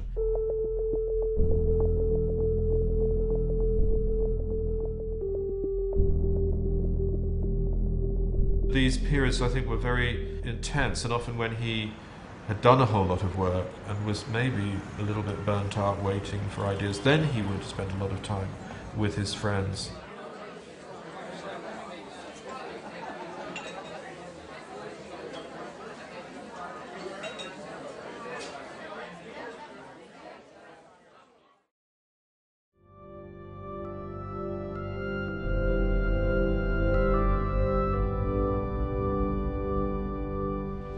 How long do you ever feel that you would ever retire? Retire? I'm joking. I'm going to retire. I hope to drop dead just working. Wouldn't that be nice? But with the brush in your hand, and the last accidental slosh is as you fall. Now, I'm not talking about anything so romantic as that. I just hope I shall go on working. I remember, the news that Francis Bacon had died suddenly in Madrid, and it was very unexpected. I mean, he was there visiting Jose. He, I think, had, according to his doctor, his lung condition had deteriorated quite markedly. I mean, he had oxygen in the flat in London and things. But he was, determined to go to Madrid. He was very fond of Jose. He liked being there. So he went to Madrid, and I think quite soon got into problems. But I think for the first couple of days he was fine. They went outside of Madrid. I think they went to the Escorial, and then he wasn't feeling well, so he went to see a doctor, and the doctor erred on the side of caution and had him admitted to this very exclusive clinic where he was nursed by nuns, which isn't that unusual in Spain, but ironic in terms of his, atheism. And there was something very powerful about that room. It was an ordinary hospital room, but the fact that one knew that this is where Bacon had died gave it this peculiar quality, and I think that was very appropriate, because his pictures are all about rooms.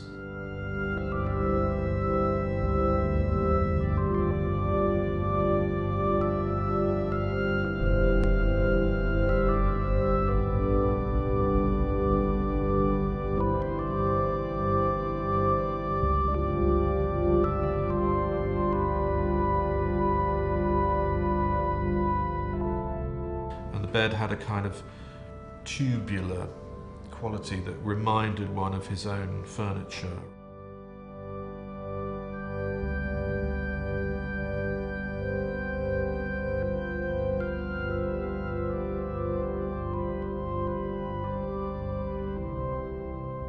Then there was this little crucifix on the wall, which reminded you of his own paintings of the crucifixion. So that there were all these elements that were very ordinary, but somehow very, very Bacon in their quality.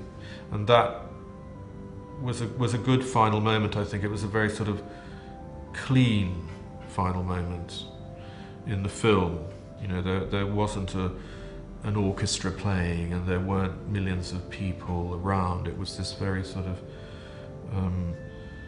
singular, focused location that could be used in a very powerful way, I thought.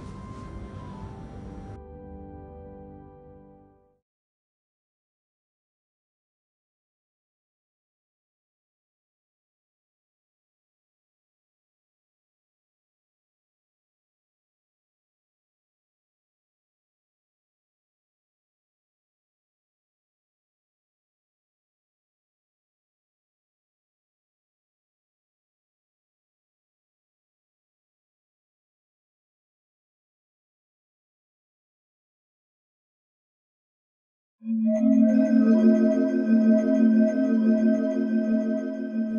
30 years, Francis Bacon lived and worked in Rhys Mews, a former coach house located in Victorian South Kensington. It was here he produced many of his greatest paintings.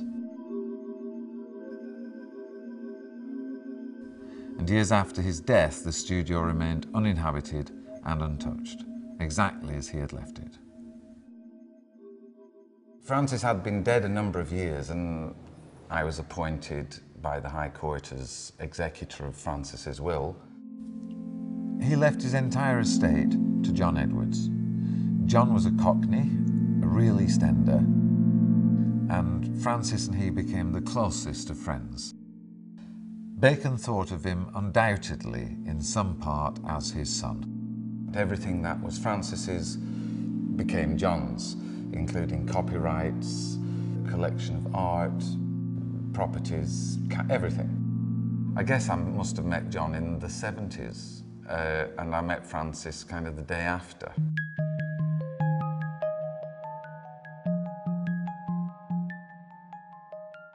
I had made some undertakings with Francis and John that in the event that John needed any help to understand his situation or his legacy or manage it or administer it, I would certainly be there for him should it be required, because John could neither read nor write.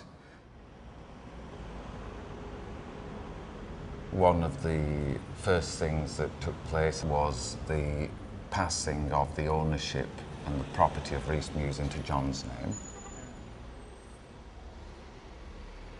It was 2 Mews houses, and on the ground floor were what used to be the stables, which were now used simply for storage.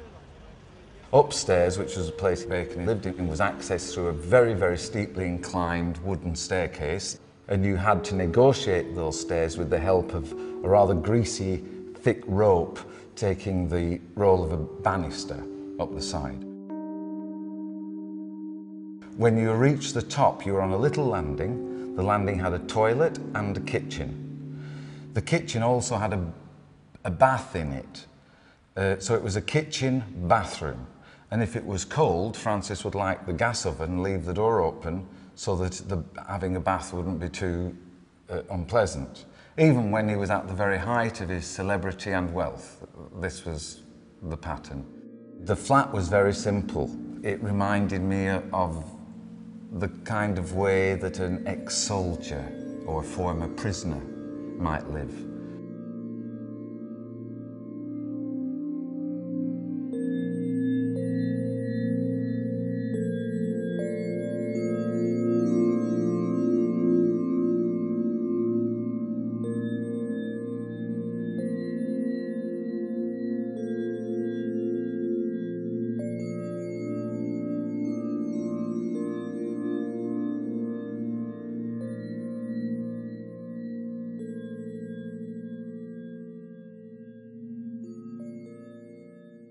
And then you crossed the landing, and there was this tiny but dense and intense room where he painted.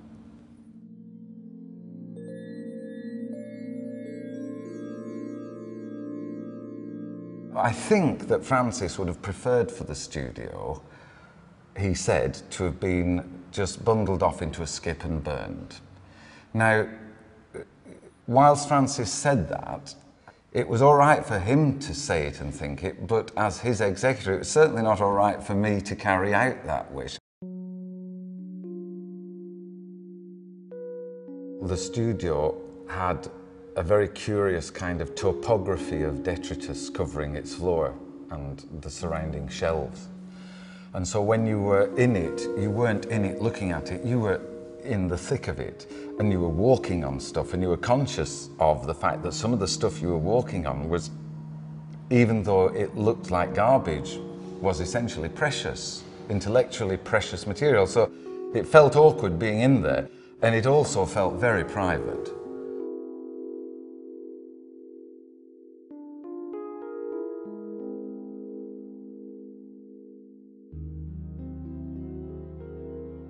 There was nothing on that floor that was litter. So it became very clear what an intellectually valuable object the studio was and how vital it was to preserve it.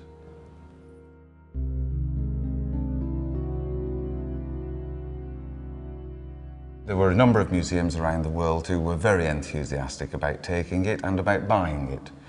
And John Edwards decided, ultimately, to donate the studio to the Hugh Lane Gallery in Dublin, Bacon's birthplace. We then began the procedure of moving it. They approached it in a very serious and intellectually rigorous way. They dissembled it archaeologically, getting right down to the lowest level, which was stuff he'd brought from his previous studio and put on the floor there, and it had built up on top.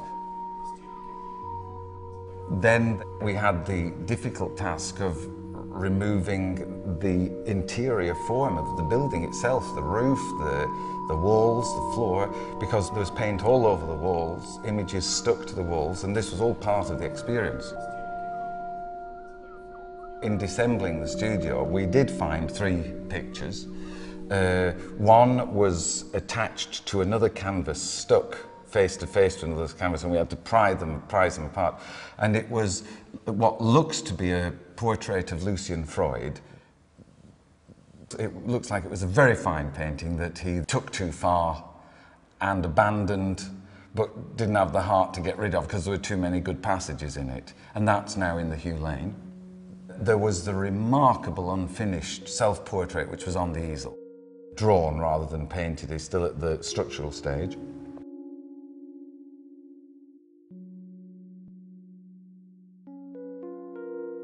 There was a small portrait head of John, which was simply on the floor. It had fallen off the wall. And there was a beautifully resolved and finished portrait head of John that had been cut from a larger canvas.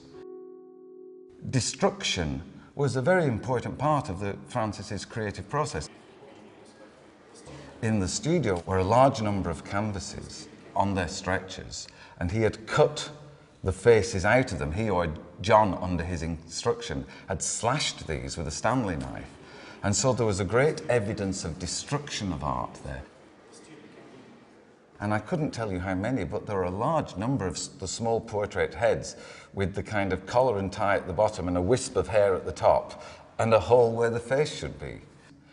John told me that on occasions when they'd had a bit to drink, they would slash the canvas and put it on the floor, and then he and Francis would actually jump on it and dance on it, kind of gleeful in the destruction.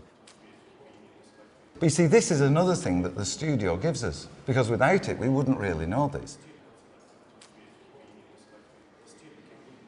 The Dublin team did an impeccable job.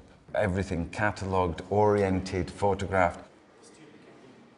This will provide a kind of database for art historians to establish what significance this material had to the work and where it fits in the story. The studio itself is, if not a work of art, certainly an extraordinary bridge constructed in order to reach works of art.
After Francis Bacon died, literally thousands of the images he had collected, photographs, magazine reproductions, scientific manuals, were found littered around his Rees-Muse studio. By identifying and analysing this visual data, we are beginning to understand how he radically reformulated this material and transformed it in his paintings. One of his sayings he repeated a lot was, "Remember, I look at everything." We should remember that he looked at everything. This is one of Marilyn Monroe. I've always liked the positioning of it very much. And this is the Liberation of Paris.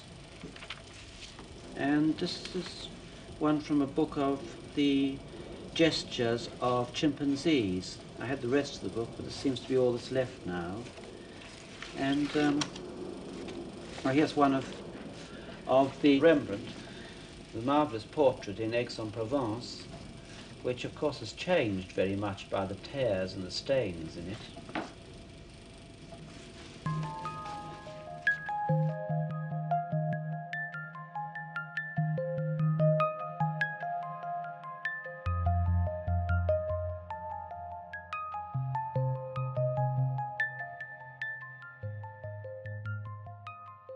Bacon grew up in the age of the photo documentary. The new photo magazines launched in the 1930s, Life magazine in America and Picture Post in Britain, were a rich fund of political imagery which, directly or indirectly, filtered into his paintings.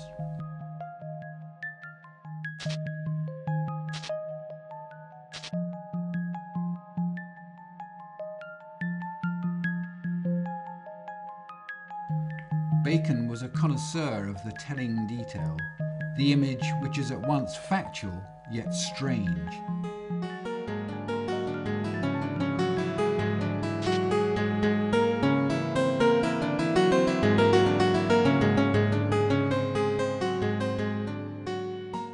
In a large triptych of the Crucifixion he painted in 1965, Bacon was developing the idea of introducing onlookers into his paintings.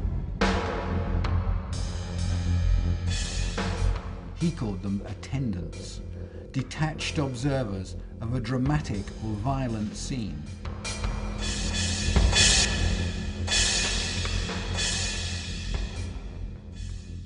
Here, his men sitting at a bar were based on a famous photograph of bystanders at an early motor race taken by the young Jacques-Henri Lartigue in 1912. This is an astonishing detail to have hit upon. Very few people would have even noticed the image, let alone imagined it being reused in this entirely different context. I think he found photographs, and maybe we all do, as slightly strange things, and he wanted to make them more strange. And he would manipulate them, crop them, he would use photographic devices to sort of zoom in on the part that really meant something to him.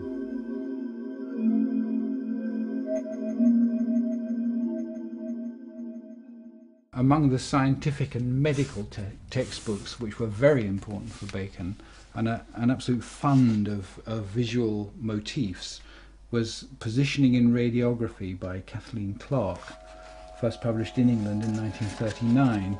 It was really a book of instructions with many, many hundreds of rather good black and white plates in how to position patients correctly to do X-rays of all parts of the body. Details like this would be very suggestive to him, where the body is literally cut off, probably here by a piece of black cloth, just be part of the process of taking an X-ray. He liked the way that these bodies became scientific, cold, austere fragments in a way. In guiding radiographers in how to do this, it would show X-rays which often came out in circular patterns. What Bacon was interested in was the graphic device, not the context in which it originally appeared. For example, this circular device was transposed into many of his paintings as the circles where he would isolate a particular area of the body or draw attention to something. And it gives this, again, this scientific, factual sort of veracity which is completely odd and completely not what you'd expect to find in a painterly painting.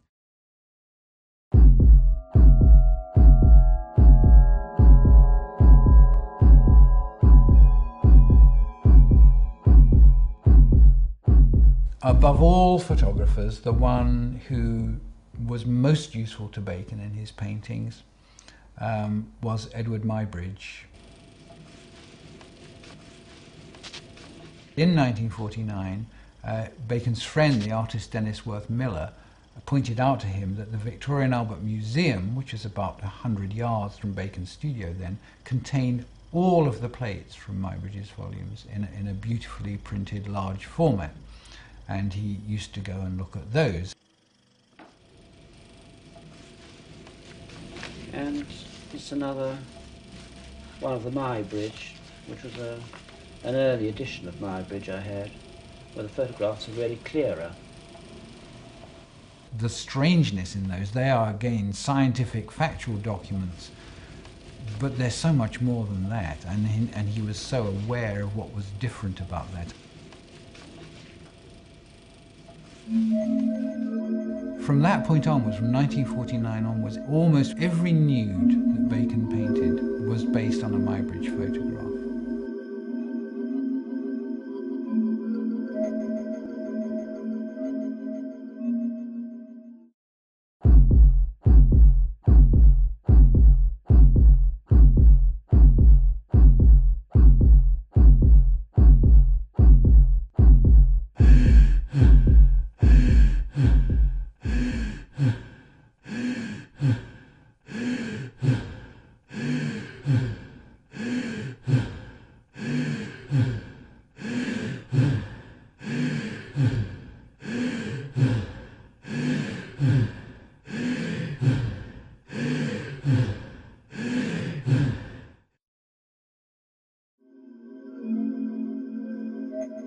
In 1962, Bacon commissioned the photographer John Deakin to take nudes of their friend Henrietta Morris, and a few years later of Bacon's lover and muse George Dyer.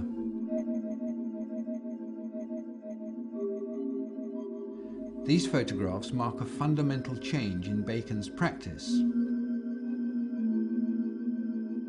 Rather than simply finding useful or stimulating photographs, more or less randomly, he engaged John Deakin to photograph his friends now with specific paintings in mind. Bacon disliked painting from life, and Deakin's big black and white blow-ups were, in effect, his studies for his portraits.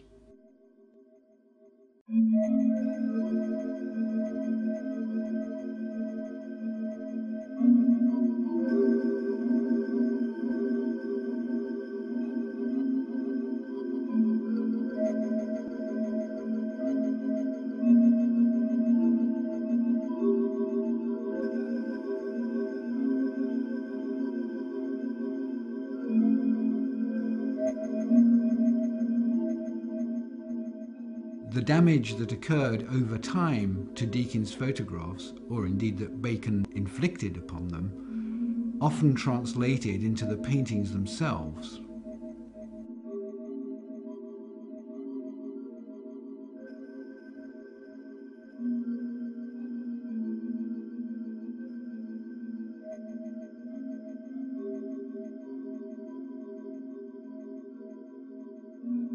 Bacon manipulated prints very deliberately.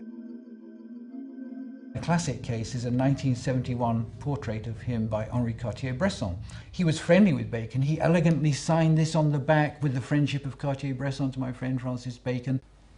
So what does Bacon do? He spatters paint all over it, he treads on it, he tears the corners, he crumples it up. He manipulated prints very deliberately.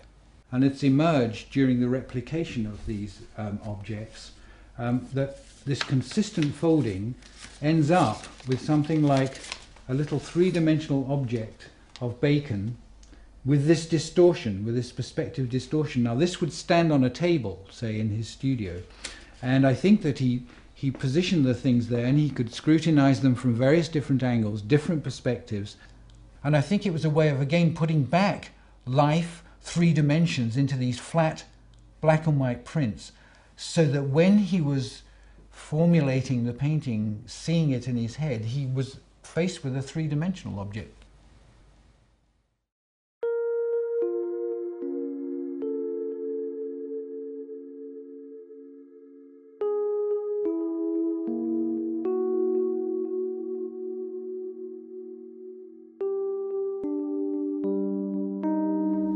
Bacon was obsessed by death.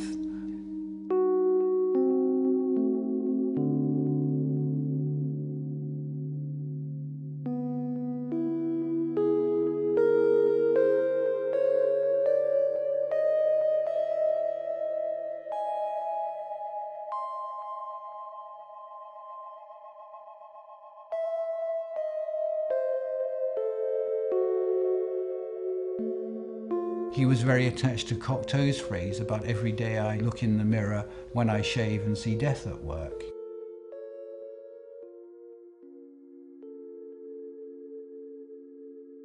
It's this inherent recording of the passage of time, and he would be very conscious of the implications of that and what that means about death.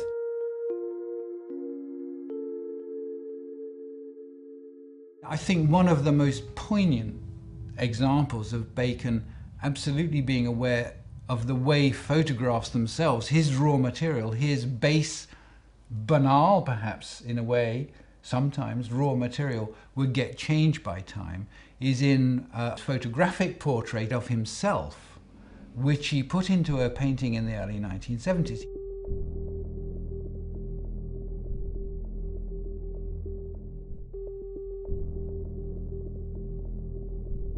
When he made the first painting, in the usual way, he spattered paint all over the place with his broad brushes and household brushes and flung paint around as he did. This photograph got spattered. It's spattered with exactly the colours of the palette of the 1973 triptych. 15 years later, in another painting, he used the same photograph. He has retained in it the marks that he had put onto this photograph 15 years before. Two big black blobs on the cheek.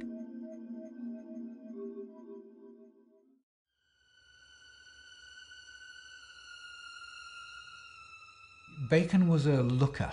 He looked hard at things, and people who knew him well often spoke about his penetrating gaze. He would try to describe about getting not just the basic illustration or physical appearance of someone. He said, but you're so much more than that. He talked about trying to get all the pulsations of a person. He talked about emanations from people. That's very much like the language of spirit photography.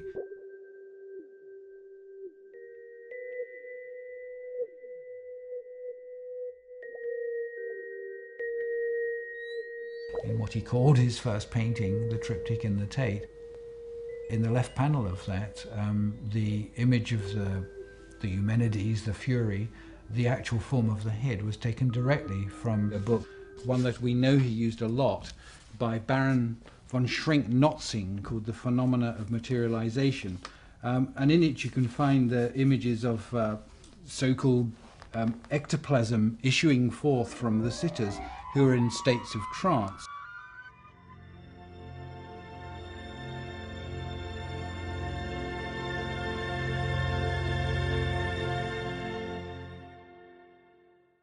Now, I don't think Bacon took these seriously as factual records. They're pretty obviously faked, a lot of them.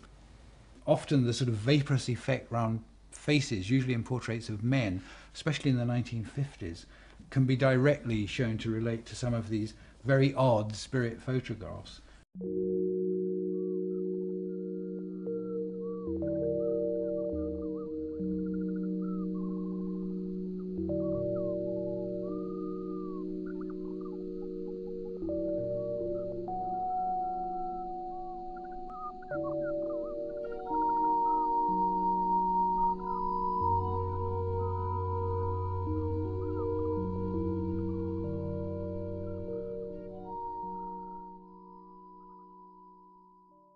He was trying to get the pulsations of the person in the paint. You know, there was blood running through their veins, and he was trying to recreate them.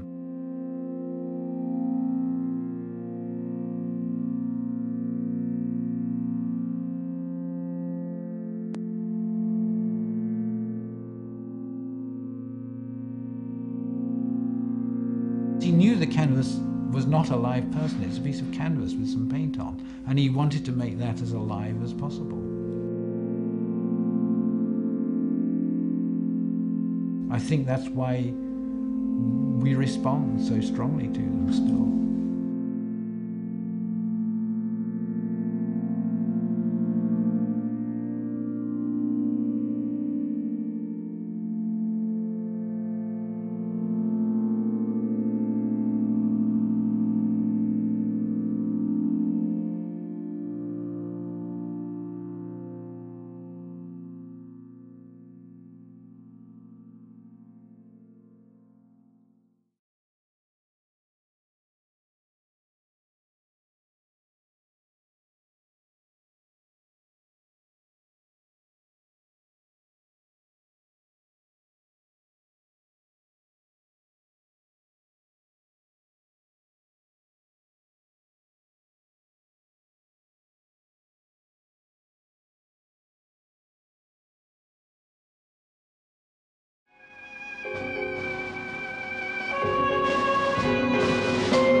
I've always been very moved by the movements of the mouth and the shape of the mouth and the teeth, and I like the, you may say, the glitter and colour that comes from the mouth, and I've always hoped, in a sense, to be able to paint the mouth like Monet painted a sunset, but I've never succeeded in doing it. But I was also very influenced by the Eisenstein film, the Potemkin, and the Odessa sequence, in which is this wonderful shot of the nurse screaming.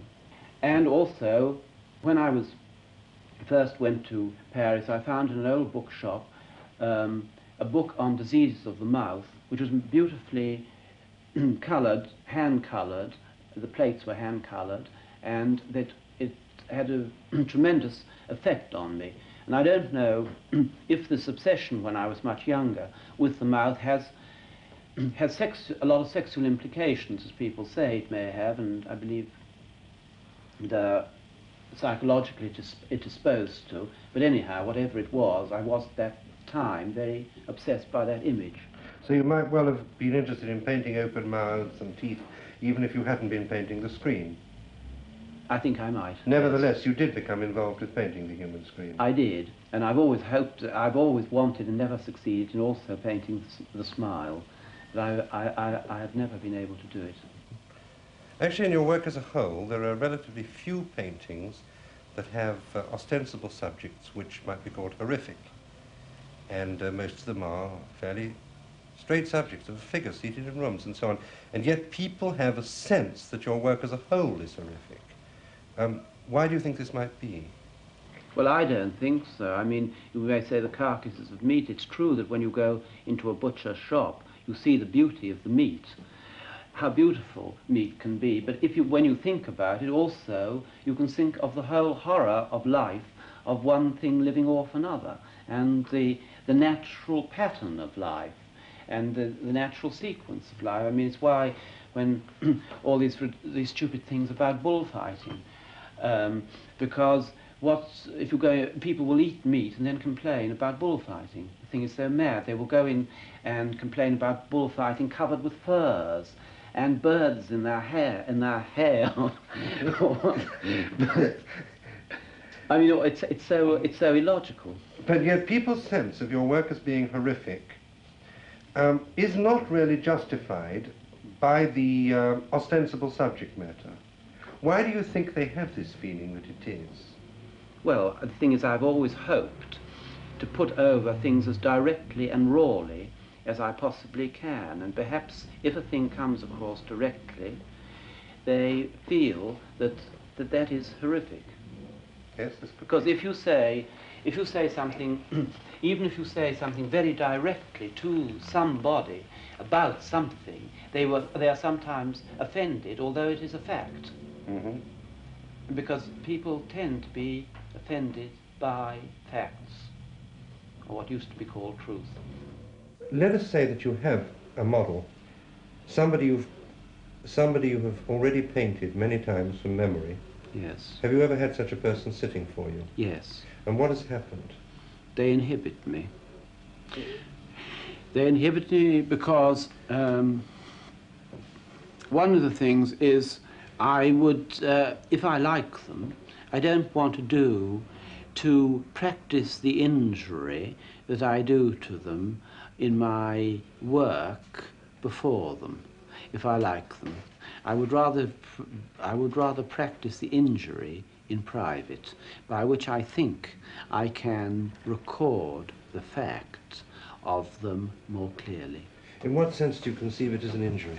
Well, because people nearly always believe that the distortions of them are an injury to them, no matter how much they feel for or how much they like you. They do nevertheless, as most of them are not people who are concerned with art, feel the distortions are forms of injury. Don't you think their instinct is probably right? Possibly. Do you not think that when you talk about recording different levels, among other things you may be doing, is precisely expressing at one and the same time a love of the person being painted and a hostility towards them, and that the marks you are making are both a caress and a blow, an assault? I think that this thing is how, I think it goes to a deeper thing than this. I think is how do I feel, and this can only be feeling, how can I make this image more immediately real to myself? That's all. Could you not be making it more immediately real by summing up at one and the same time contradictory feelings towards what you're painting? That would be making it very real, I would have thought. Well, I think that then you would be going into psychological ways of, of seeing. And I don't think that most painters do. I think most painters are actually, at any rate today, are attempting to bring over the image that they want to record as strongly and as immediately as possible onto the nervous system, and it is not actually as involved, although it may be subconsciously involved with what you say, but I don't think it's consciously involved at all. If it was consciously involved, the result would be disastrous. But don't you think, and this is why I say that your sitter instinctively sees this as an injury, which in a sense might be thought naive, but I'm suggesting that the sitter's instinct is right. It may be in realizing what's really going on. What you're really saying is that what Wilde said, you kill the thing you love. In the paintings of men in rooms, there's somehow people feel there's a sense of claustrophobia and unease there. Are you aware of this yourself? Well, I'm not aware of it, but the thing is that most of those pictures were done of somebody who was always in a state of unease. And whether that has been conveyed through these pictures, I don't know. But I suppose in attempting to trap this image, that and as this man was very neurotic and very almost hysterical that may possibly have come across in the paintings. It's interesting that people want to read meanings into your pictures as if they were problem pictures or narrative pictures of some sort. But one wants to read, and people like to get a meaning from everything. But they want to get a sort of story, don't they? Or to see the pictures as a kind of comment. They do, on yes. society. They do. Is it ever intended to be that? No. When you do paintings, say, of nudes in rooms, yes, male nudes, yes, sprawling across sofas or anything, yes, do you have in mind someone else, or do you sometimes think of them as yourself?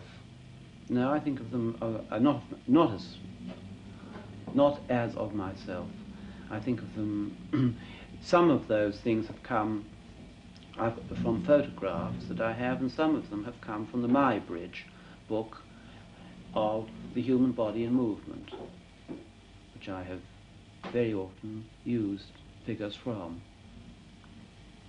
But I don't think of them as myself. But it's true to say that, of course, that when you paint anything, you are the same.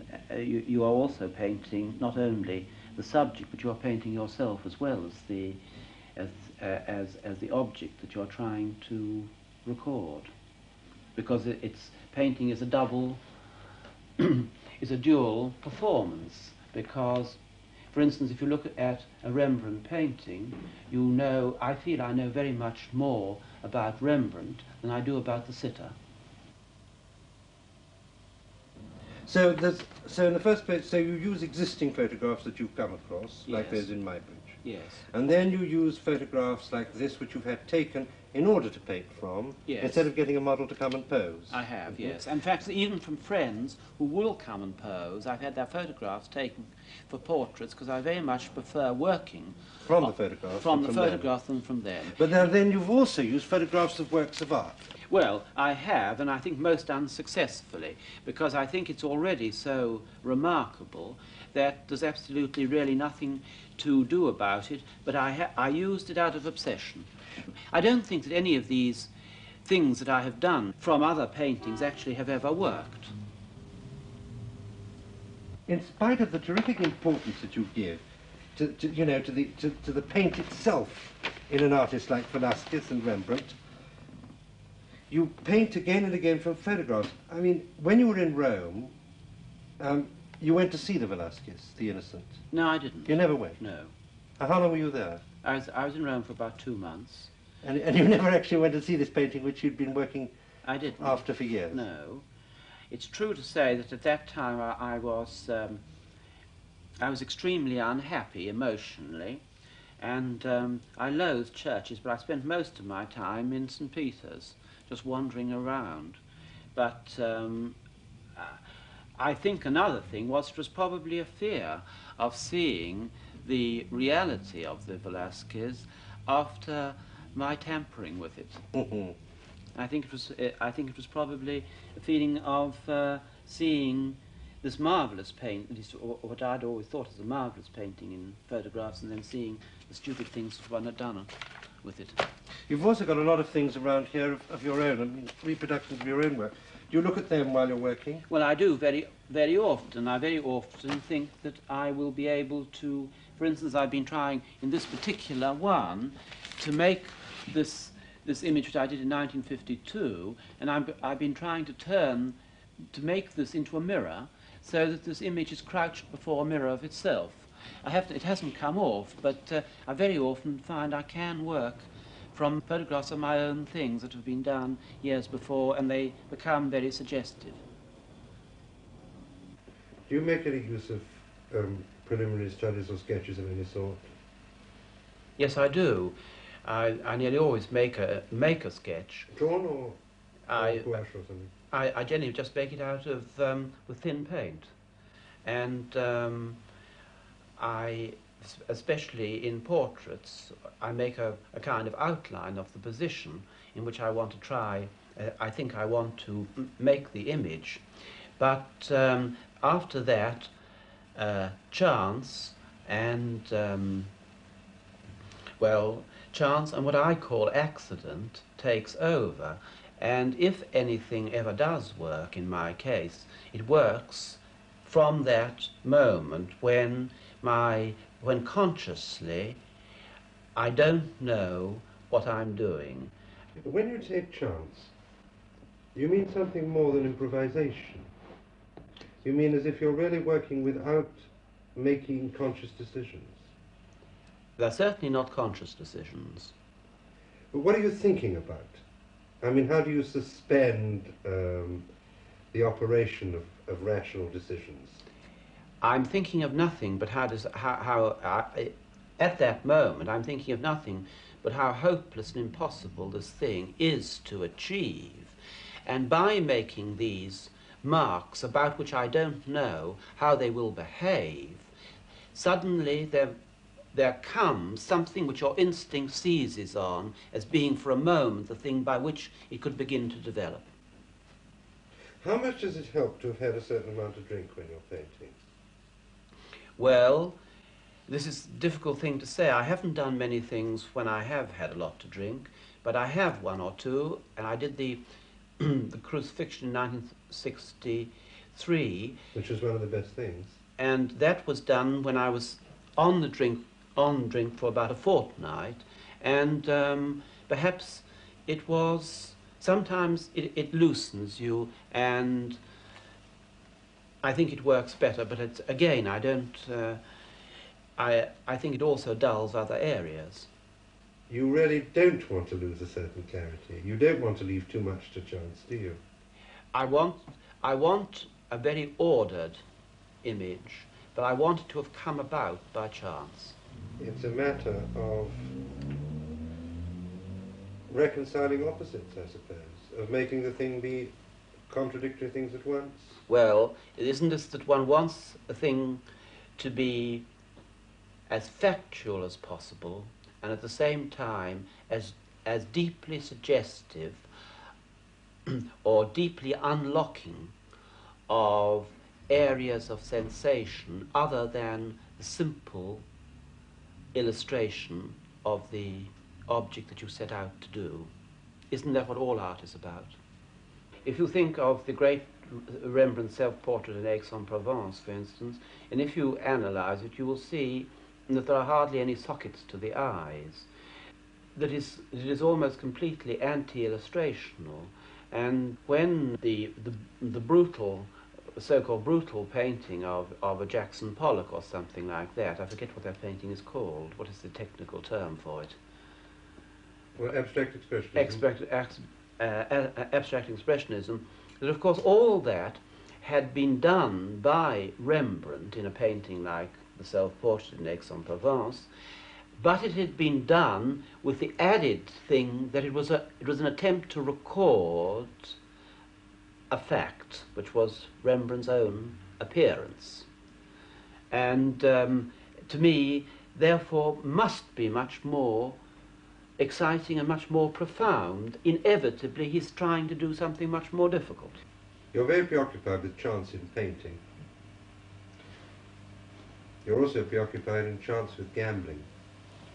The thing is that I do remember once when I lived once for a long time in Monte Carlo, and I became very obsessed by the casino, and I spent whole days there, and I used to think that I heard the croupiers calling out the numbers at roulette, the winning number, before the ball had fallen into the socket. And I used to go from table to table, and I remember one afternoon I went in there and I was playing on 3 different tables, and I heard these echoes, and I was playing rather small stakes, but at the end of that afternoon chance had been very much on my side, and I ended up with about £1,600, the equivalent in francs, which was a lot of money for me then. Well, I immediately took a villa, and I stocked it with drink and all the food that I could buy in.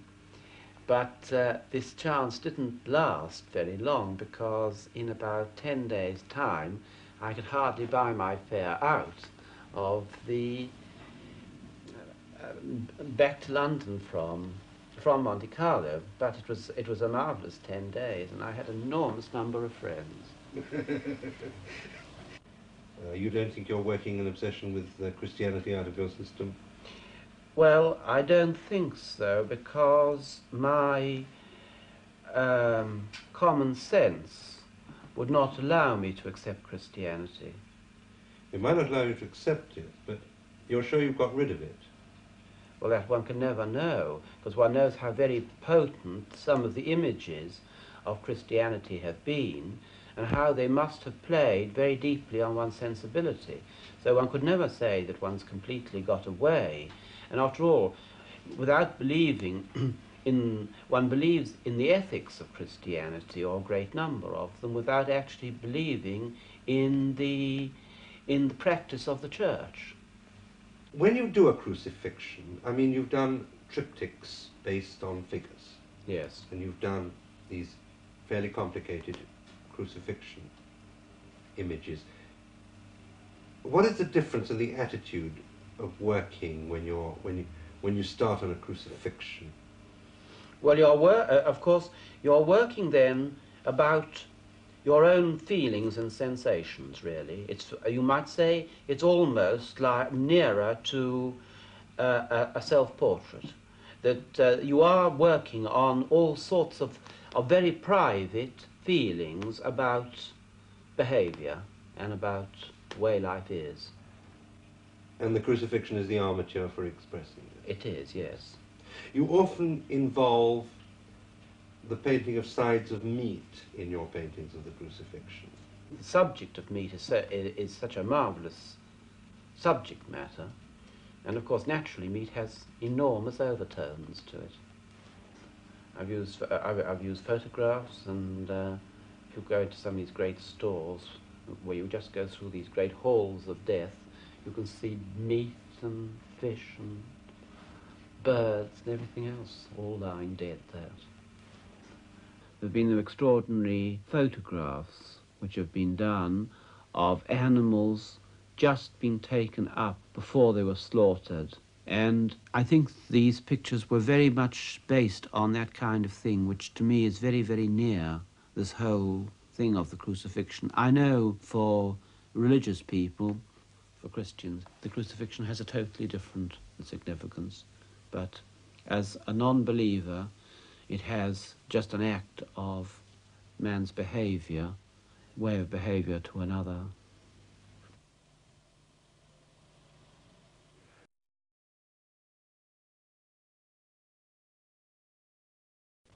As man realizes that he is an accident and his futility, that he's a completely really futile being, that he has to play out the game without reason. I think that even when Velázquez was painting, even when Rembrandt was painting, in a peculiar way, they were still, whatever their attitude to life was, they were still slightly conditioned by certain types of religious possibilities, which man now, you could say, has been completely cancelled out for him. Now, of course, man can only attempt to make something very, very positive by trying to beguile himself for a time by the way he behaves, by prolonging possibly his life, by buying a kind of immortality through the doctors. You see, painting has now become, or all art has now become, completely a game by which man distracts himself. What is fascinating, actually, is that it's going to become much more difficult for the artist, because he must really deepen the game to be any good at all and return the onlooker to life more violently.